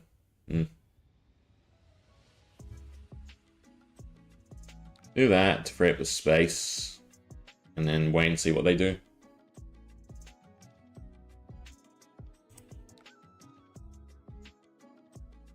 Just ending their turn. Does that change what I do? Yes. Let's burn the Sigil. Let's burn the Memorial Ground. It's swing with the Remembrance and then stash a trap.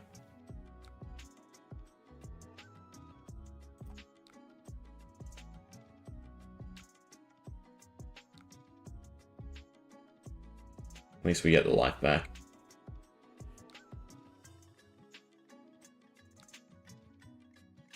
Swing. Push that away. The tripwire, because it's 4 block, is definitely going to come in more handy.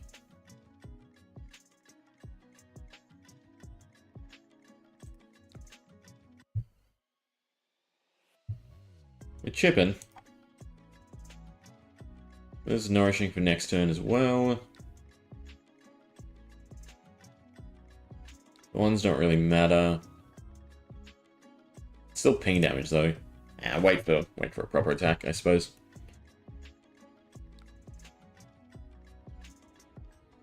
They also run, you know, scar for a scar. They run anything else where the life matters? That's the question. They're trying to pop off. So, Collapsing Trap just goes great here. Fortunately, obviously can't block from hand. Doesn't have a hit effect. But even if they have a way to buff it, it denies the chain link. But Mask of 3 just means they have to hit one more time. Oh, we have to hope they have something else that's, you know, more than a 2.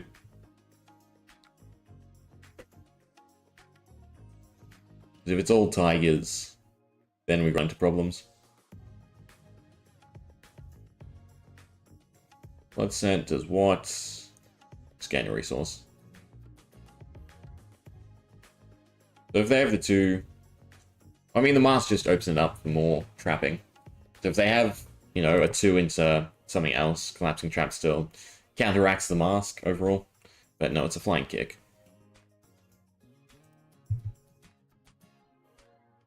The Collapsing gets rid of their last card. No, it doesn't have Go Again. It does have Greater. And then Rock Slide anyway. And then we can still play the Nourishing.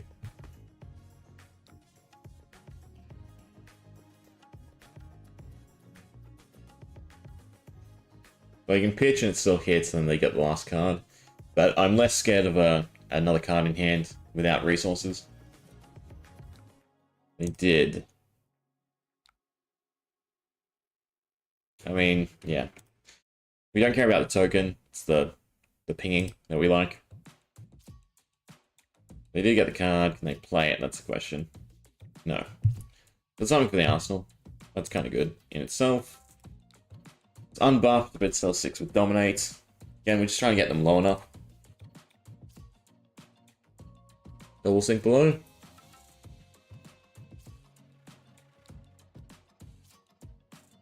Nope. We have some life gain, so we're happy. Has Go Again. That destroys the other weapon as well. I guess it's the Frailty Trap in this scenario. I'm guessing they don't have any other reactions. I don't need... Well, technically I need a trap in the arsenal. For the length of the turn, it's probably correct. Can't weapon. That should be fine. To do it now. I'm also thinking I'd rather, you know, keep the cards. Yeah, there's a 5. 4. We're not going to heal too much. That's the first hit. They can't guarantee the swing. Yeah, so we're happy. We get to heal 3. So that's good enough. Arsenal. Trap doesn't matter. We have a Premeditate, so that's nice. Frailty again for the weapon swing. Or Frailty again just for this.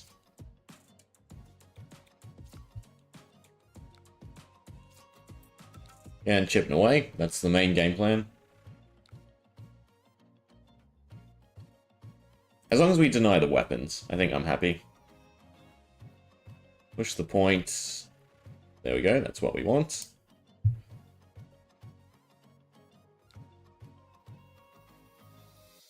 So do we have to triple block? I mean, we don't have to. I'd rather keep the Go Again. For a later turn.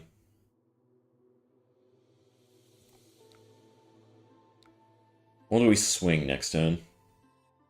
I feel like we just bide our time. Do we get another way to play Nourishing?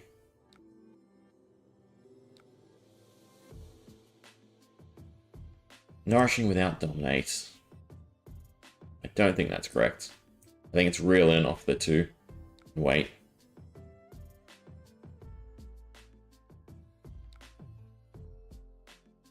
Yeah, we're reeling off the 2. You know what? Boulder trap doesn't matter. We'll go big. I think we can hit a bunch of traps. We just think of it as 7 traps away. Yeah, we get 3. And tar pit's better. And pitfall if we can land it. The select up to 5 was interesting there. It shouldn't be 5, it's always only 4. I tar pit anyway to get out of the arsenal.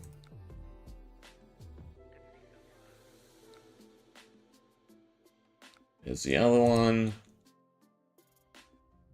So we can do that. Put that in the arsenal. Even if we don't land the 2 extra damage, right? 5 traps away. Flying kick. Is it worth using pitfall? Negate the damage? Yeah, it is. We'll get more traps back anyway. Just keep the health advantage, basically.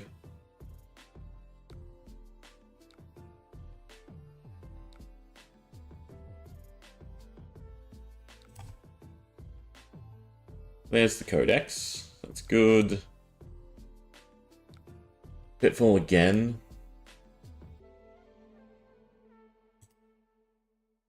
So we're going to have to take damage. So we start taking the 1s.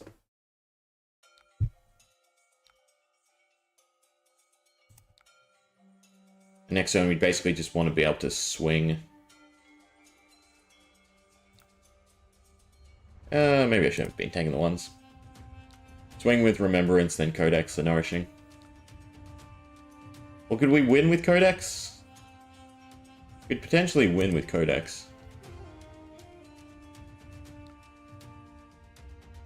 Right, that guarantees there's nothing in the arsenal.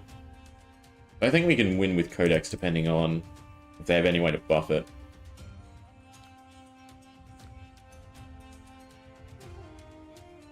It might not be enough damage. But at the very least we get the intellect for the trap. Yeah. Yeah, Codex. They do get a card in their arsenal, but it's an attack, so that doesn't matter. We get the Ponder, so we get an arsenal.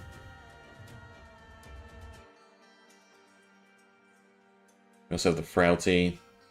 I think we're happy.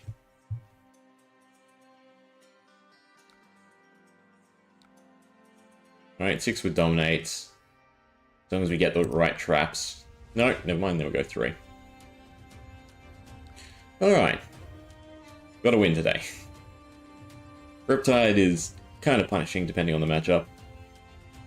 Is this the box deck? Just with Benji? Not too sure.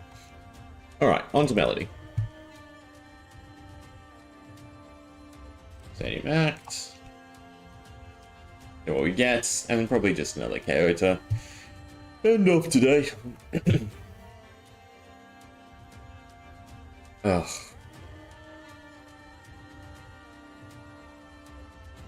I think it's just an auto-concede.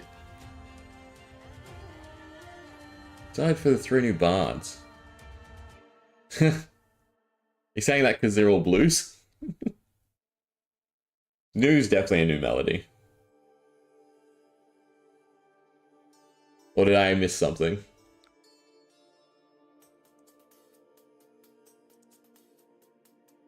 Is there bards at Tokyo? As a little side thing. So, I mean, there's no way I do enough damage.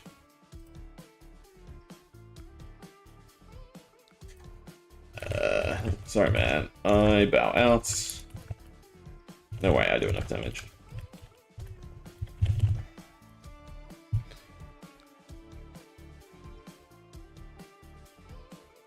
It's just kind of a long game.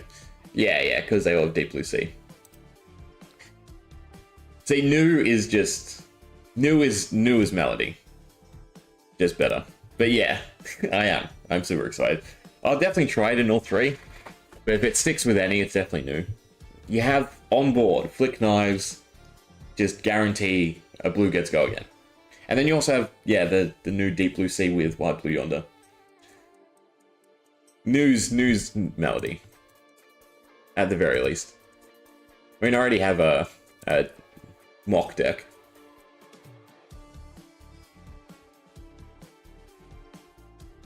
And it's basically the same thing, just now with significantly higher draw, right? This is busted. I mean, the fact that it's blue attack, it just works so well. And yeah, Silver Generation, all the Transcend cards for the free chi. It's gonna be good. Makes me think that Melody was testing ground to see, you know, how much they needed to neuter it so it wasn't harmful to the meta. In Blitz, it's crazy. Class constructed, it'll be interesting to see how much damage you can output.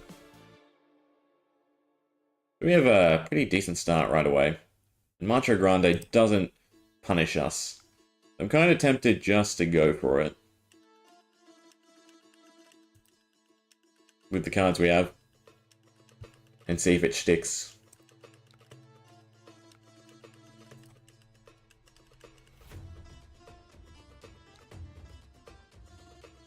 Problem is, I'd want to float the 1 in this scenario. Instead of doing Lead the Charge, Tome, Rally. I mean, chances are we draw an attack, so we're fine. Right, and you don't need to run Lead the Charge. There's just so much other go again and new. You'd probably cut out Tome and there's just other value cards. It's a bit of a stretch to try and get it from this far away.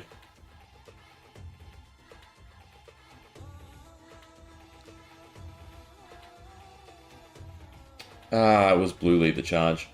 I messed up royally. Needed yellow Lead the Charge. At least we have a ton of life gain. Cranial Crush. Can't draw cards, it's fine. I mean, taking the 8 is obviously not fine.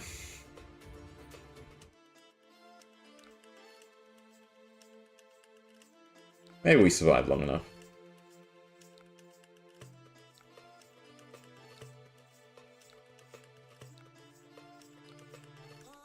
Plus 2 weapon slots. Goes a long way too. We're just having better cash out.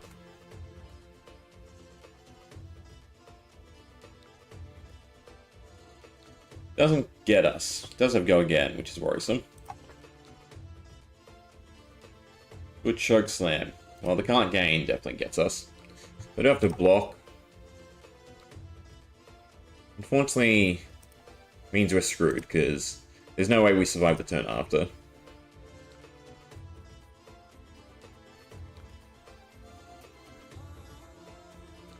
Yeah, Melody's just too slow. Compared to what's coming.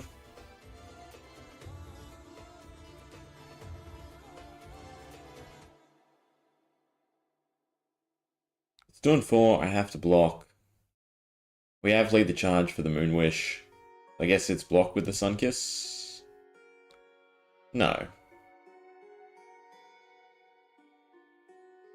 No, it's blocked with a Moonwish. Sunkiss is just a free draw and a little bit of life gain.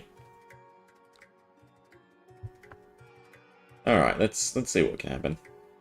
So actually hold on to Lead the Charge. Well, it generates action points, so it doesn't really matter.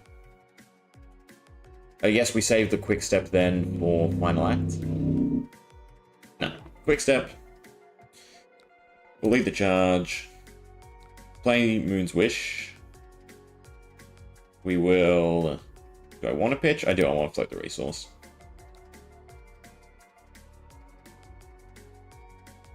Yeah, no, floating the resource is better. Problem is we have to draw into something that gets us a plus back.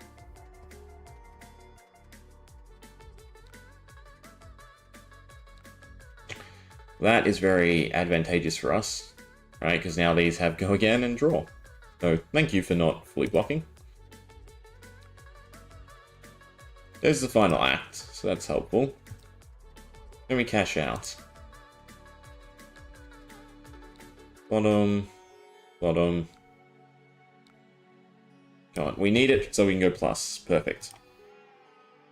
Over the gold. Gone out of war. Show me an attack then. Attack or blue? Attack or blue? Drowns on me is not an attack. Attack or blue? Attack or blue? No, now we just need an attack. Attack or Sunkiss? Well, it's the final act, so that doesn't quite work. These are too small. So I can continue going, but we're not going to get there, right? Because I don't run Encore anymore, because you need to attack back to back. So with 5 cards in hand, we're not doing enough damage, unfortunately. You know what? Actually thinking about it, Zen might be the better final act. Because you can use his ability to find something with combo, something that, you know, could have easily have dominate, right? Just by playing a Crouching Tiger. And then go into a Wide Blue Yonder as the buff. So maybe Zen is the better one. Yeah, 13. So we got that little bit further step.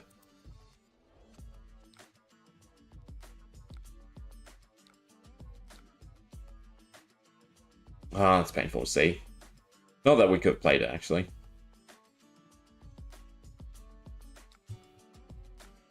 I'm sure he has something.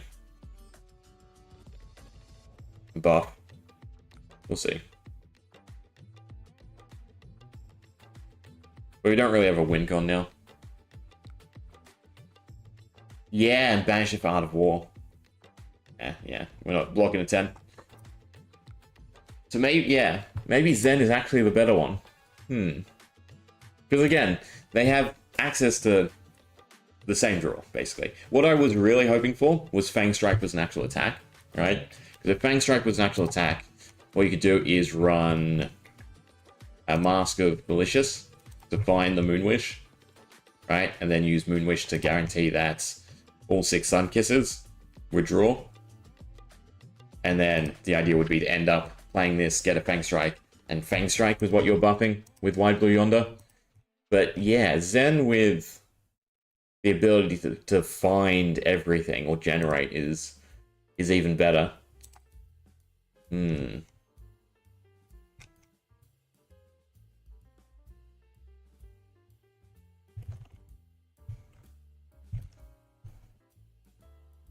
also use the Tiger to pay for Moonwish. Yes, because it just goes to the top of the deck.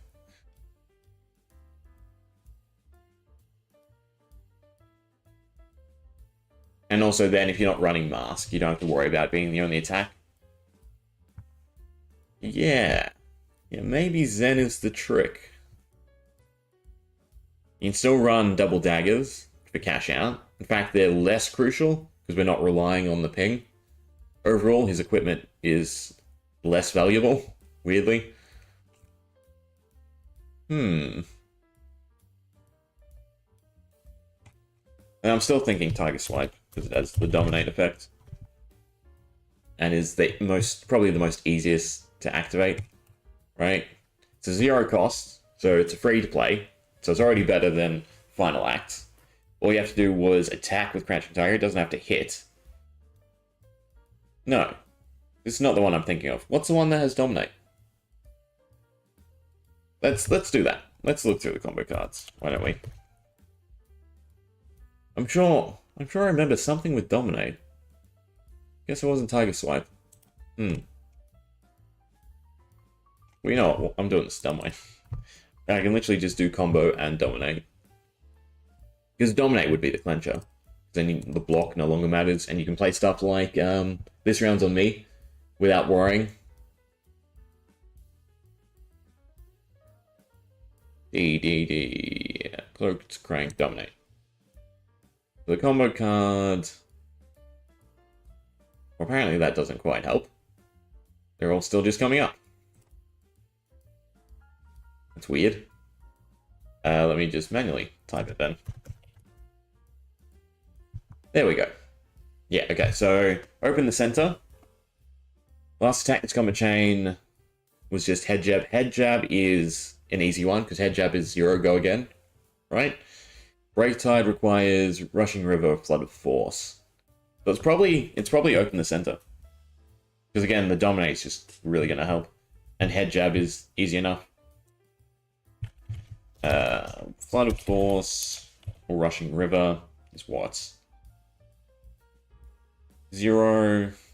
Reveal the top card deck, discard with combo, put it into your hand.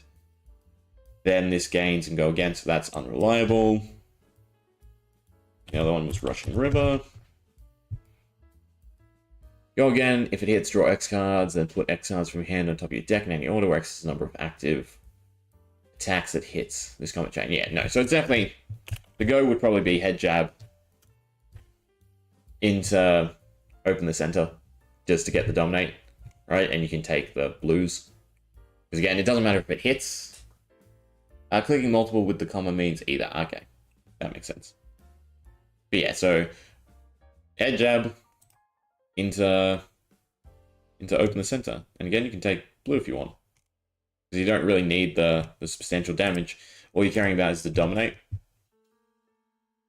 And you get the Crouching Tiger for the Art of War. So Art of War is actually now a positive draw, which is insane. Okay, let's do this. Let's do this the other way. Stick with draw, right? So you also have the potential to use the other ninja cards that have draw, which there are plenty. But again, with Dominate, this round's on me. It's super easy. You can take all the Transcend cards. Zen specific Transcend. Don't know if you care about that. But it was 27 cards you could draw through with new. So I'm curious if it's more. But again, the simple fact that you have more +1s instead of neutral draw is definitely going to make Zen a contender.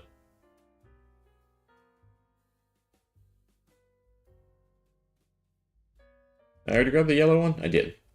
Yeah, so half your deck is already just draw cards plus the combo piece. You could even take Seeing Shadow. No, Crown is still best. Crown is just always going to be best, right? Because you get the gold and you can cash it out. Could also do Pounding Gale. What's Pounding Gale do? Oh, it still comes up. If open the center was the last attack, this combat chain gains. If Pounding Gale would deal damage, instead deal double that much. Yeah, just like as a clencher as well. And you just follow that chain. And we still haven't seen, you know, like a spec for Zen or anything like that. The Sacred Arts are as close as we've gone so far.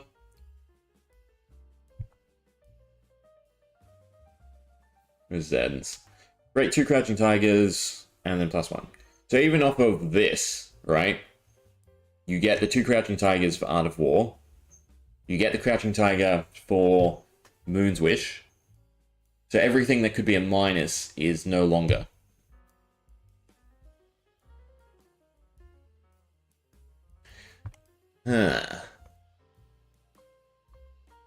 Yeah.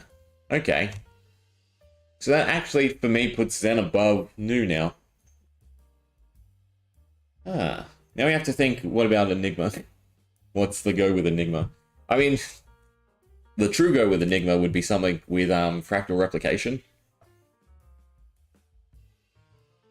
But then it's susceptible to poppers. Because Fractal Replication is 0 cost. And it's just the ultimate +1. Right, that with the Deep Blue Sea could be good. If you could double up Deep Blue Sea. There's something to Enigma as well, but Enigma is probably the hardest to pull off. In terms of Transcend, target attack gets -1.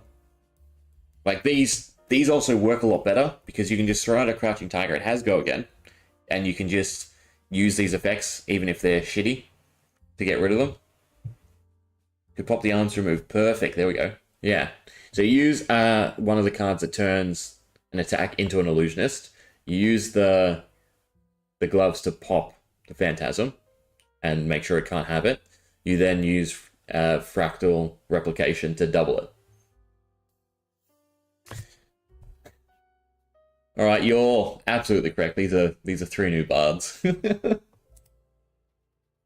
I was so hyper-focused on new, I didn't see it. I mean, your opponent's going to have something in the graveyard anyway. Target attack, let's go again. Yeah.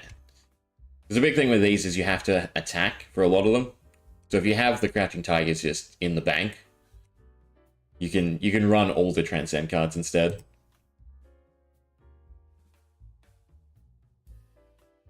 Don't care about Shuffle because you have Fetch. Yeah, look at that. 30 cards already. And because Fractal copies base abilities, yeah, it won't copy the Phantasm. So, okay. Zen probably has the most consistent. New is like middle ground, and Enigma will have the most damage. But either way, I'm definitely going after all 3. Oh, this is fantastic. Alright. You can also take... What could you take? What would you care about? You can run Tome, and you can run Mage Master. Whereas I like Slither in New.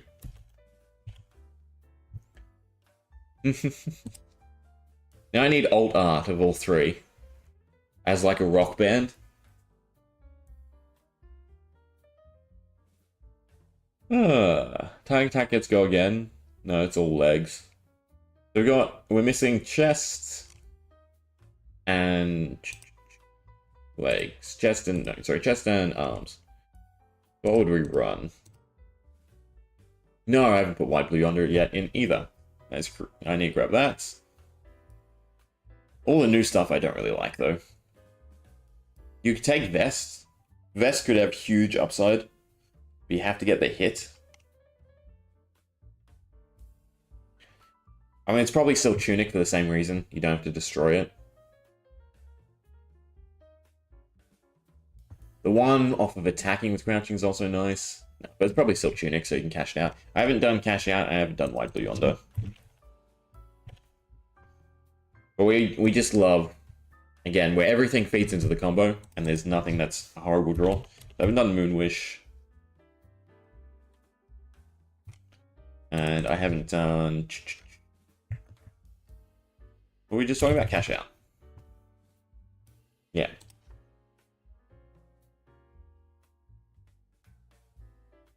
Deep Blue. Can sink a Tiger. Was it? Each blue you've pitched. Oh, right. Deep Blue. Deep Blue. I was right. Deep Blue Sea. That is actually better. Yes. 3 is insane. Ah.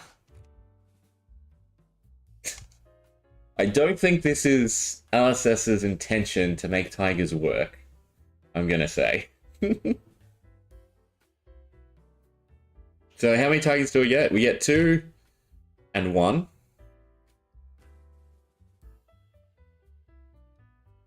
So far we got the 2 Art of Wars. We have either Deep Blue or Moonwish.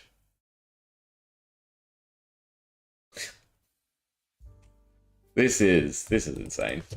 I guess we just look at Crouching Tiger for the last. We're also missing the arm still. It is funny. I mean, so in Class Constructed is the question though. Because if it's viable in Class Constructed and you can, again, start from any point and consistently try and draw through, then it's bonkers. Because, yeah, you get 1 Transcend card off, you get to play Zen, you get to then Deep Blue it, retain all its value. 1 Pounding Gale. So, yeah, you take Gorganian Tome, and you take 1 Pounding Gale, right?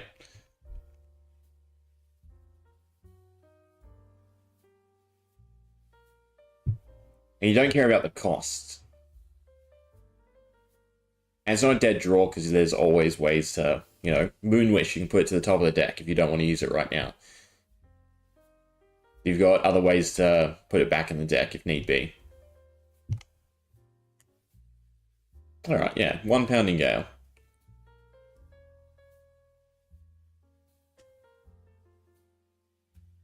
And it's still a nice buff target as well. Is Pounding Gale just the finisher? No, because it doesn't double. It doesn't double its damage. It only doubles the damage that's dealt. I mean, it'd still be nice and juicy with White Blue Yonder.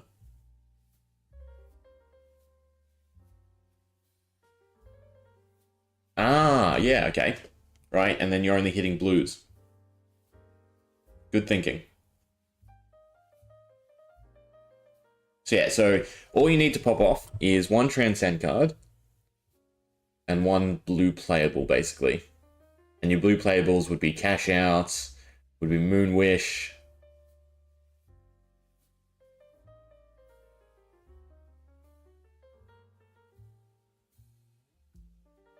You can still Sun Kiss off Mage Master as well. This round's on me. That's probably the only issue, is having that first blue to play. But I guess you're just waiting until you have one of those cards. Then you Transcend, you get your Tiger, and then you start just going through silver, right? As you find Art of War, Cash In, Tome. I mean, the beautiful thing in all 3, Cash In, you no longer care about the gold, because you can easily pay its cost. We're 2 cards away. We're still missing arms. What would you take? What's some of the new stuff? Prevent damage, no. +1. +2. Defense. Probably be just something to block with. You can also play 2 Transcend cards at once. Yeah. And they are 0 cost instants. And I don't think you care about the -1 in that scenario either. And it's target attack. So I think you can also swing, right? And that way you don't care as much which one you're playing, because none of them are target attack action card. Yeah, it's all target attack.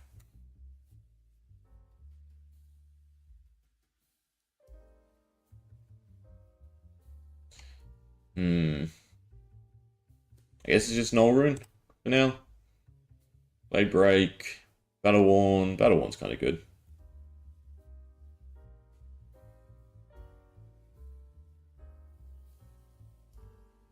This is also a pump, I just realized. Wait, is this better? No, because it has the turn this face up clause, so you can't just use it over and over again. Yes, okay, so it's probably just Null Rune. Or maybe Glythe Gauntlet for the slightly extra damage. If you play one, then you play another before it resolves. They both see you've played another... Ah, right, because they're instant. That probably shouldn't work like that. Okay, that rectifies that issue. So yeah, it's basically just spam Transcend. Your Tigers are... You're the worst pet keeper in the world. They're all just trading for silver. This is not how this was intended.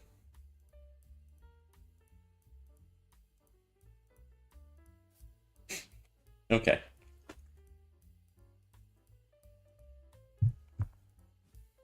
And you just take these, right?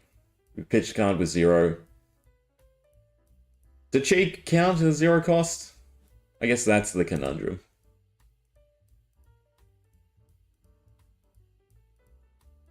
Suppose you could take Zephyr and not care about if it's destroyed or not. Either way, like 1 and 1. No, it does not. Okay. So, yeah. If you have the 0, Harmonize. If you don't, Zephyr Needle. Right, so allows you to play all the target attack cards at the cost of 1 in a majorly blue deck. Right, last 2 cards. That's the question. Is there any draw that we have missed? Yes, there is. It is a 0 cost. Ninja attack action though, that's the issue. It's a freebie. If it wasn't attack action card, maybe then. If it was just ninja attack.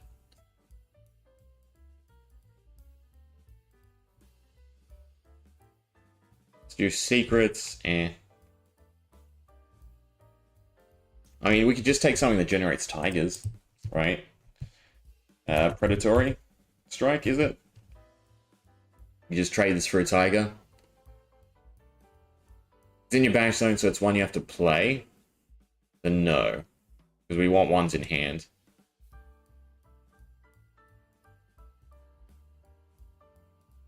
Yeah, we want ones in hand.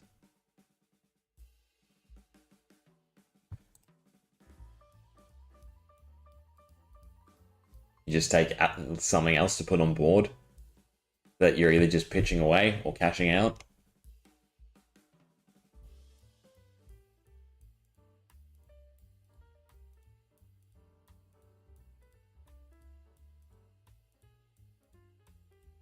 Could you get even bigger than that to work? Not at Opt 1, I want to say.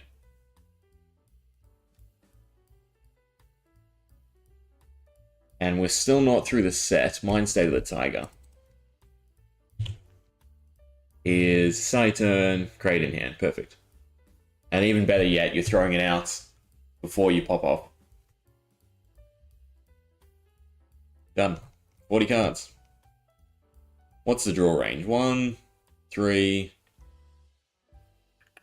7, 11, 13, 17, 19. Am I missing the ones yet? No. 19. We'll count it as 3. 22.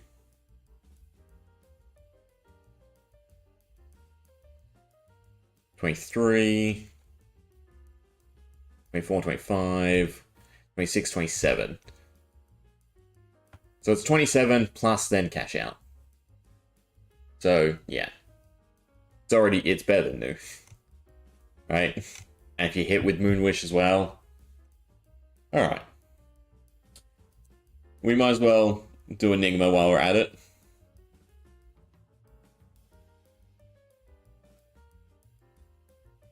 Definitely sounds wacky indeed.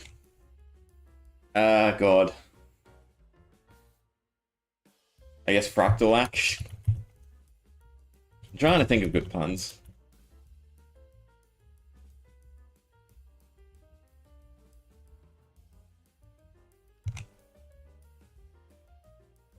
There are some other draws as well. What do we have? So, just attacking with a Spectral Shield. I mean, Enigma is also probably the most defensive, which is good. What do we have? Next illusion attack action play this turn. Sorry, next attack action is Illusionist. Gains +2 Phantasm, and if it's destroyed, draw a card. So that could come in handy. Tome is beginning of your action phase, draw a card. Still probably worth putting out there. But the combo in the very least, right? We'll start there. Do Deep Blue Sea. White Blue Yonder. Actually, wait. Phantasmal will be a bit more greedy. Symbiosis just came to mind. What was the effect? When this attacks name card, cards with that name are illusionist until the end of the turn. Yeah, and you just have to clear the Phantasm off this instead. And Fractal. And then the beautiful thing is Fractal replicates the Symbiosis, so you can name another card as well. I was actually kind of sad that there wasn't going to be a chain for this, but this is going to be disgusting, right? So if you get both off... Yeah, the only issue is the go again. Yeah. Because using Phantasmal Symbiosis doesn't have a go again. No, so you clear the Phantasm off the Symbiosis using the gloves, like you said. So you go Phantasmal Symbiosis, Deep Blue, Fractal. And it was Dreamweavers, from memory? Yeah. They do Dreamweavers, Symbiosis. Yes, but not quite. It does work with Phantasmal Symbiosis. I did a Snatcher Illusionist video using this chain, and we went through the rules and everything. And base abilities is not starting abilities, I guess is the way to explain it. So if Phantasm is removed off the card, it's no longer a base ability, if that makes sense. At least that's how it's currently worded. Maybe it's not intended to be that way, because no one's done something like this. But basically, base only refers to what's on the card, not what's given to the card. So if anything says, you know, it's loses, as in it's no longer on the text and can't gain, then, yeah. That's how it's worked, at least on Teleshare. You know, Teleshare is not always correct. But, and we check the rules as well, and wording-wise, it sort of makes sense in that line. Either way, right? If you just have to cut Phantasmal, it's fine as well. Deep Blue into Fractal is still, you know, getting rid of the 4 cost, which is big enough. Right? A 4 and 4 versus a 4 and 0 is probably still better overall. Because it's just adding another card to the sequence. But still, it'd be fun, right? Getting just the massive damage that this could be. All we need are Go-Agains. What Go-Agains do we have access to? I mean, we can still take all the action point stuff.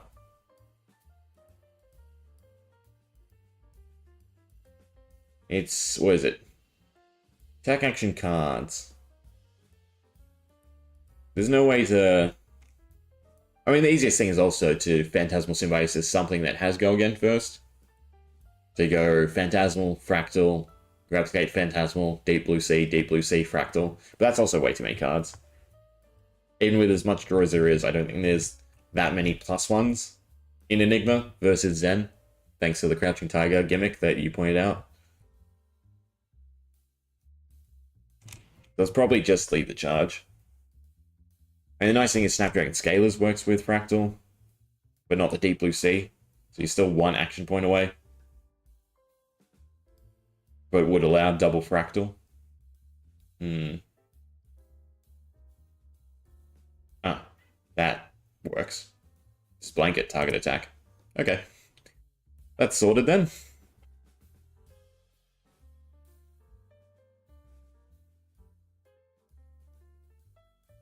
So if we were to go down the other routes, you got Phantasmify, gains 5.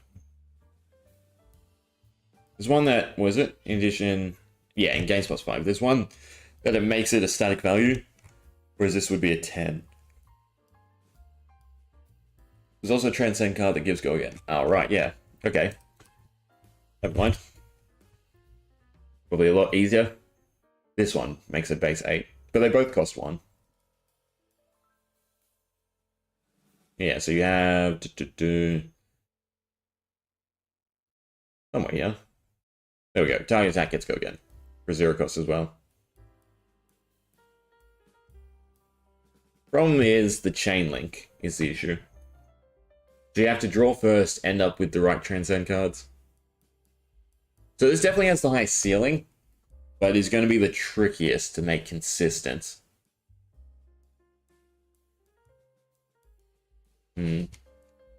So, it'll be fun doing just that.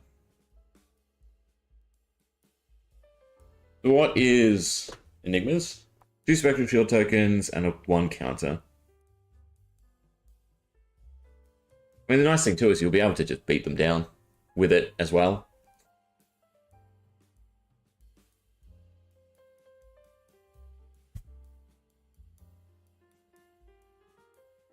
Alright. Take the draw engines. Drowns on me. Is it too greedy in Enigma to go for the Sun Kiss? Because Moonwish would be another Go Again you need. We'll think about it. We'll put it in the maybe section, see how many cards we end up with. Tome is also an issue, so we're needing a lot of gold again. Not just for the attacks.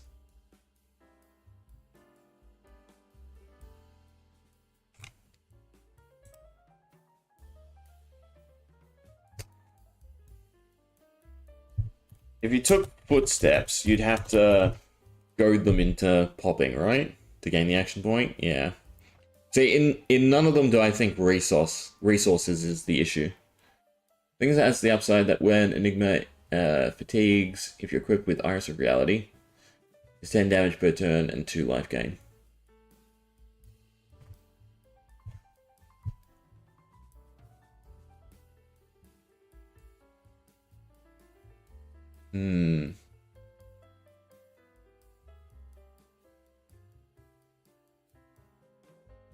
It is a lot, yes. And right, we are Centric Blue. So you do scrap Cosmos for it. I mean, even just the game plan of being able to pitch more resources into this and swing with the Spectral Shields is probably better.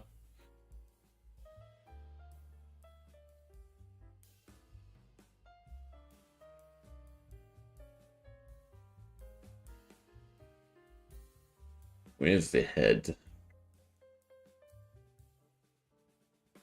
Alright, so we still take Crown, I think, right? Dream State is nice. But you don't really care for the Ponder. What is this? Destroy target aura. If you do, you may put one from your hand with the same cost. There could be ways to work that. It's something you could really get use out of. So in Dromai, use the dragon for go again. Do I still have the deck, actually? I think I can the deck, unfortunately. The Snatcher one. Yeah.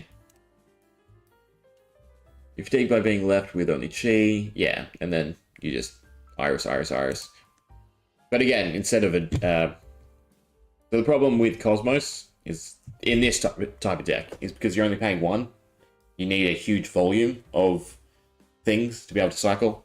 With Iris, if you have at least 2 auras, then you can, cycle 2 cards.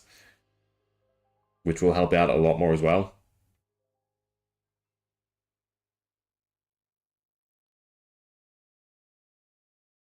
Stilettos. I pay 3 to gain action point. No.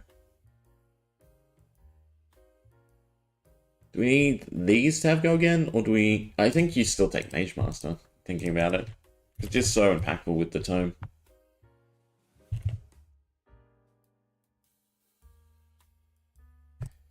Cash in. Problem is also our equipment isn't very cash outable. That's another conundrum here.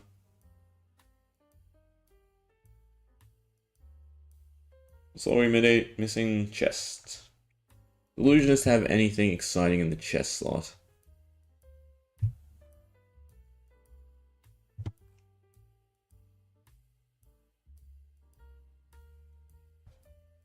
You could get to the 1 state. Searching for energy is definitely nice. But it's probably Tunic. Once per turn, non-turn you control with ward, you gain 1. I mean, in the longevity of the game, that probably comes in useful. We'll take Tunic, just, again, to cash out. Get the resource. So, weapon. Everything else done. So that's equipment done. We can take Tome. Maybe we can also take the Librarian. Interesting. What is this? Once a turn, we create a Spectral Shield token, draw a card, put a less counter on it than if there are 3 or more. Banish him, search your deck. For a specialization card, put it face up. Huh. Has this gone up insanely?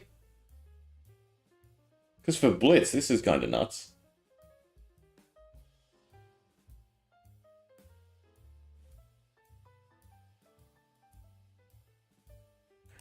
We'll grab Sunkiss and Moonwish. Oh wait, no, we're putting them in the maybe section for now. First Tenant is definitely correct, because it's just blue attack, so as long as you have a blue aura, yeah, that works. Art of War. So Art of War is the question, because I don't think there's many targets for Art of War in Enigma.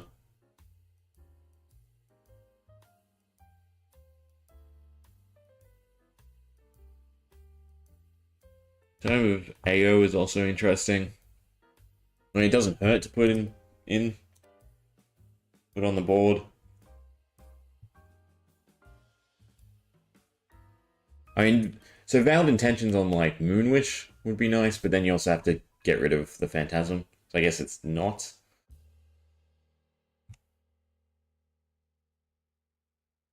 Right, 29 though, so that's good so far.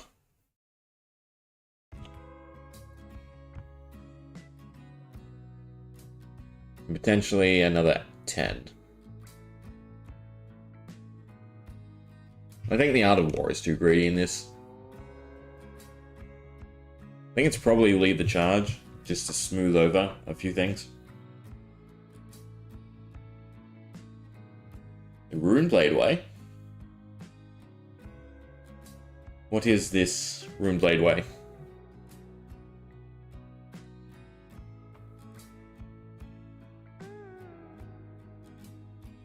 Mage Master, Astral Etching.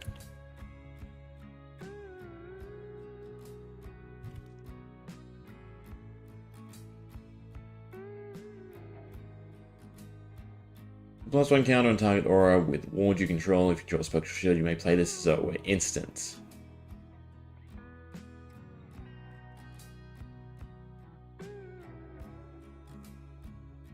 that how Mage Master works off of instant? You get the action point? I feel like ruling-wise that if that's not a thing, that's not going to be a thing for long.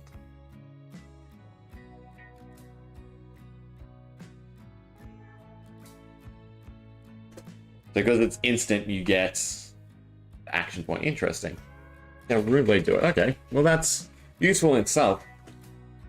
That opens it up. You don't have to have, you know, the specific thing. I still think lead the charge, just to completely smooth it out. Is what do we have? Right, 1 action point. So that settles 1 tome. We have few go agains in, right? Target attack. Let's go again.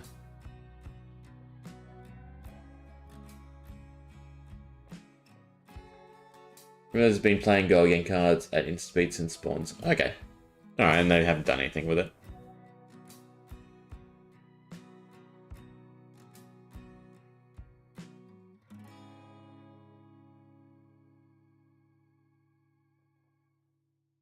We could stick in the Moonwish and that'd be enough, and then just 1 lead the charge.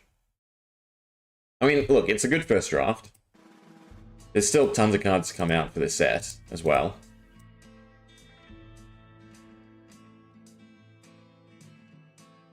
The other thing, so Astral Etchings also activates Transcends, which works, right, if we don't have 2 in hand. You've also got Lead the Charge to activate them. But you'd be better off with red, because then all the Transcend cards get you an action point.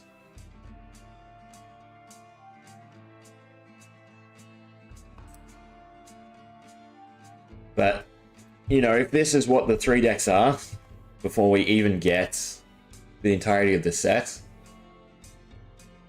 it's probably looking super promising, in actuality.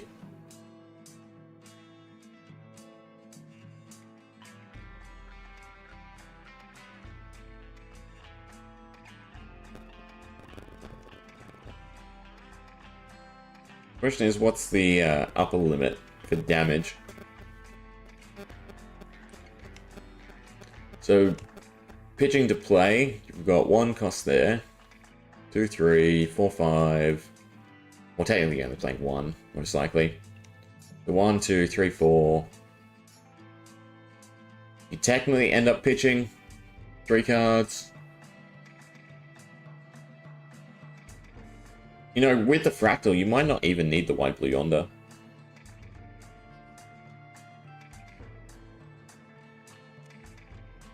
So the problem with Enigma is cash in so far is kind of the only +1. Yes. Yes, we are. Tenant with cash in, kind of +1. So that's 2. Tome with an action point is a +1, so that's 3. That's not bad in conjunction with one another. Right, because for the combo you need 1, 2, 3 cards at the very least. Oh, that's not the right one. Then you also need the resources for Deep Blue. There's probably some auras or something that I'm missing to smooth this over a little bit more. But yeah, you know, for a start, again, until we see what else comes out, this is looking great.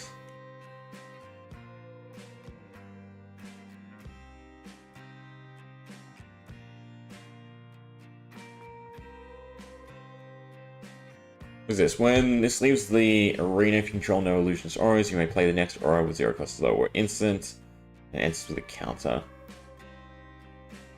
So there's some cheaty things you could do, like this and the headpiece, but I think Crown is still just better.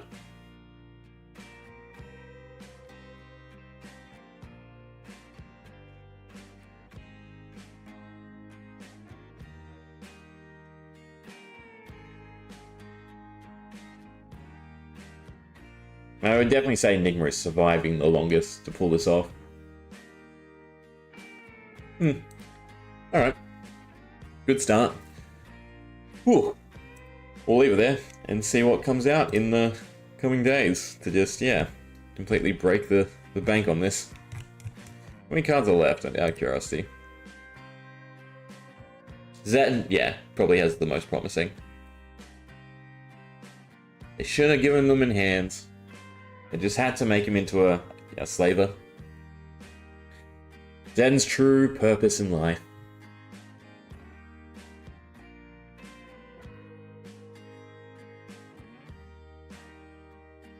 It's actually not that many, but they should be some of the most impactful cards.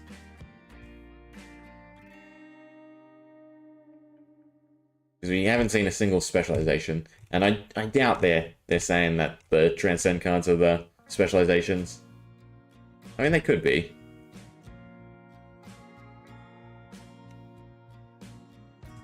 So who's getting a legendary? That's the question.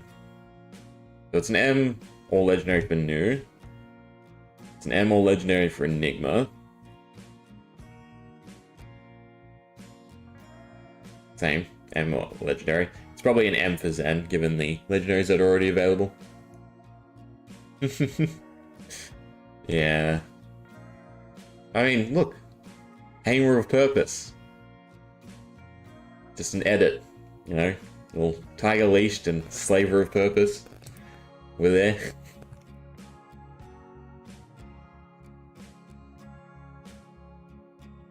Ooh. Generic LM.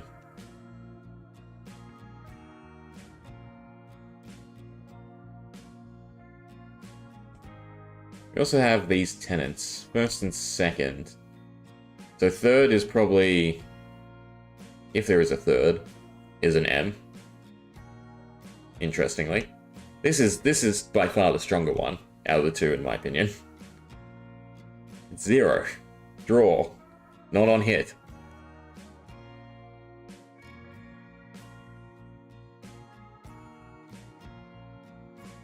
There's lots of empty slots for Illusionists.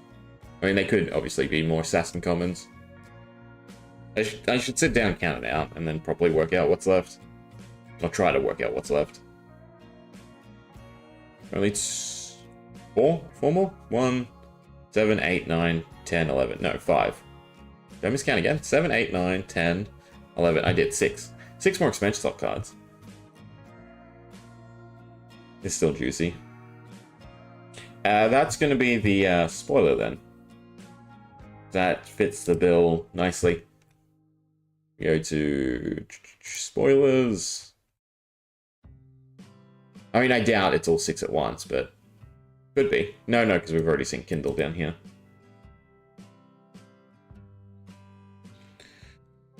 Anyway, we'll leave it there. 3 new bards in the form of Mystics. Thank you very much for pointing that out, because I was just hyper-focused on new, when Zen was just sleeping under my nose. Super exciting. Combos are coming to the game, slowly and steadily. Anyway, thanks for chatting as well. Anyone watching in post, cheers. See you around.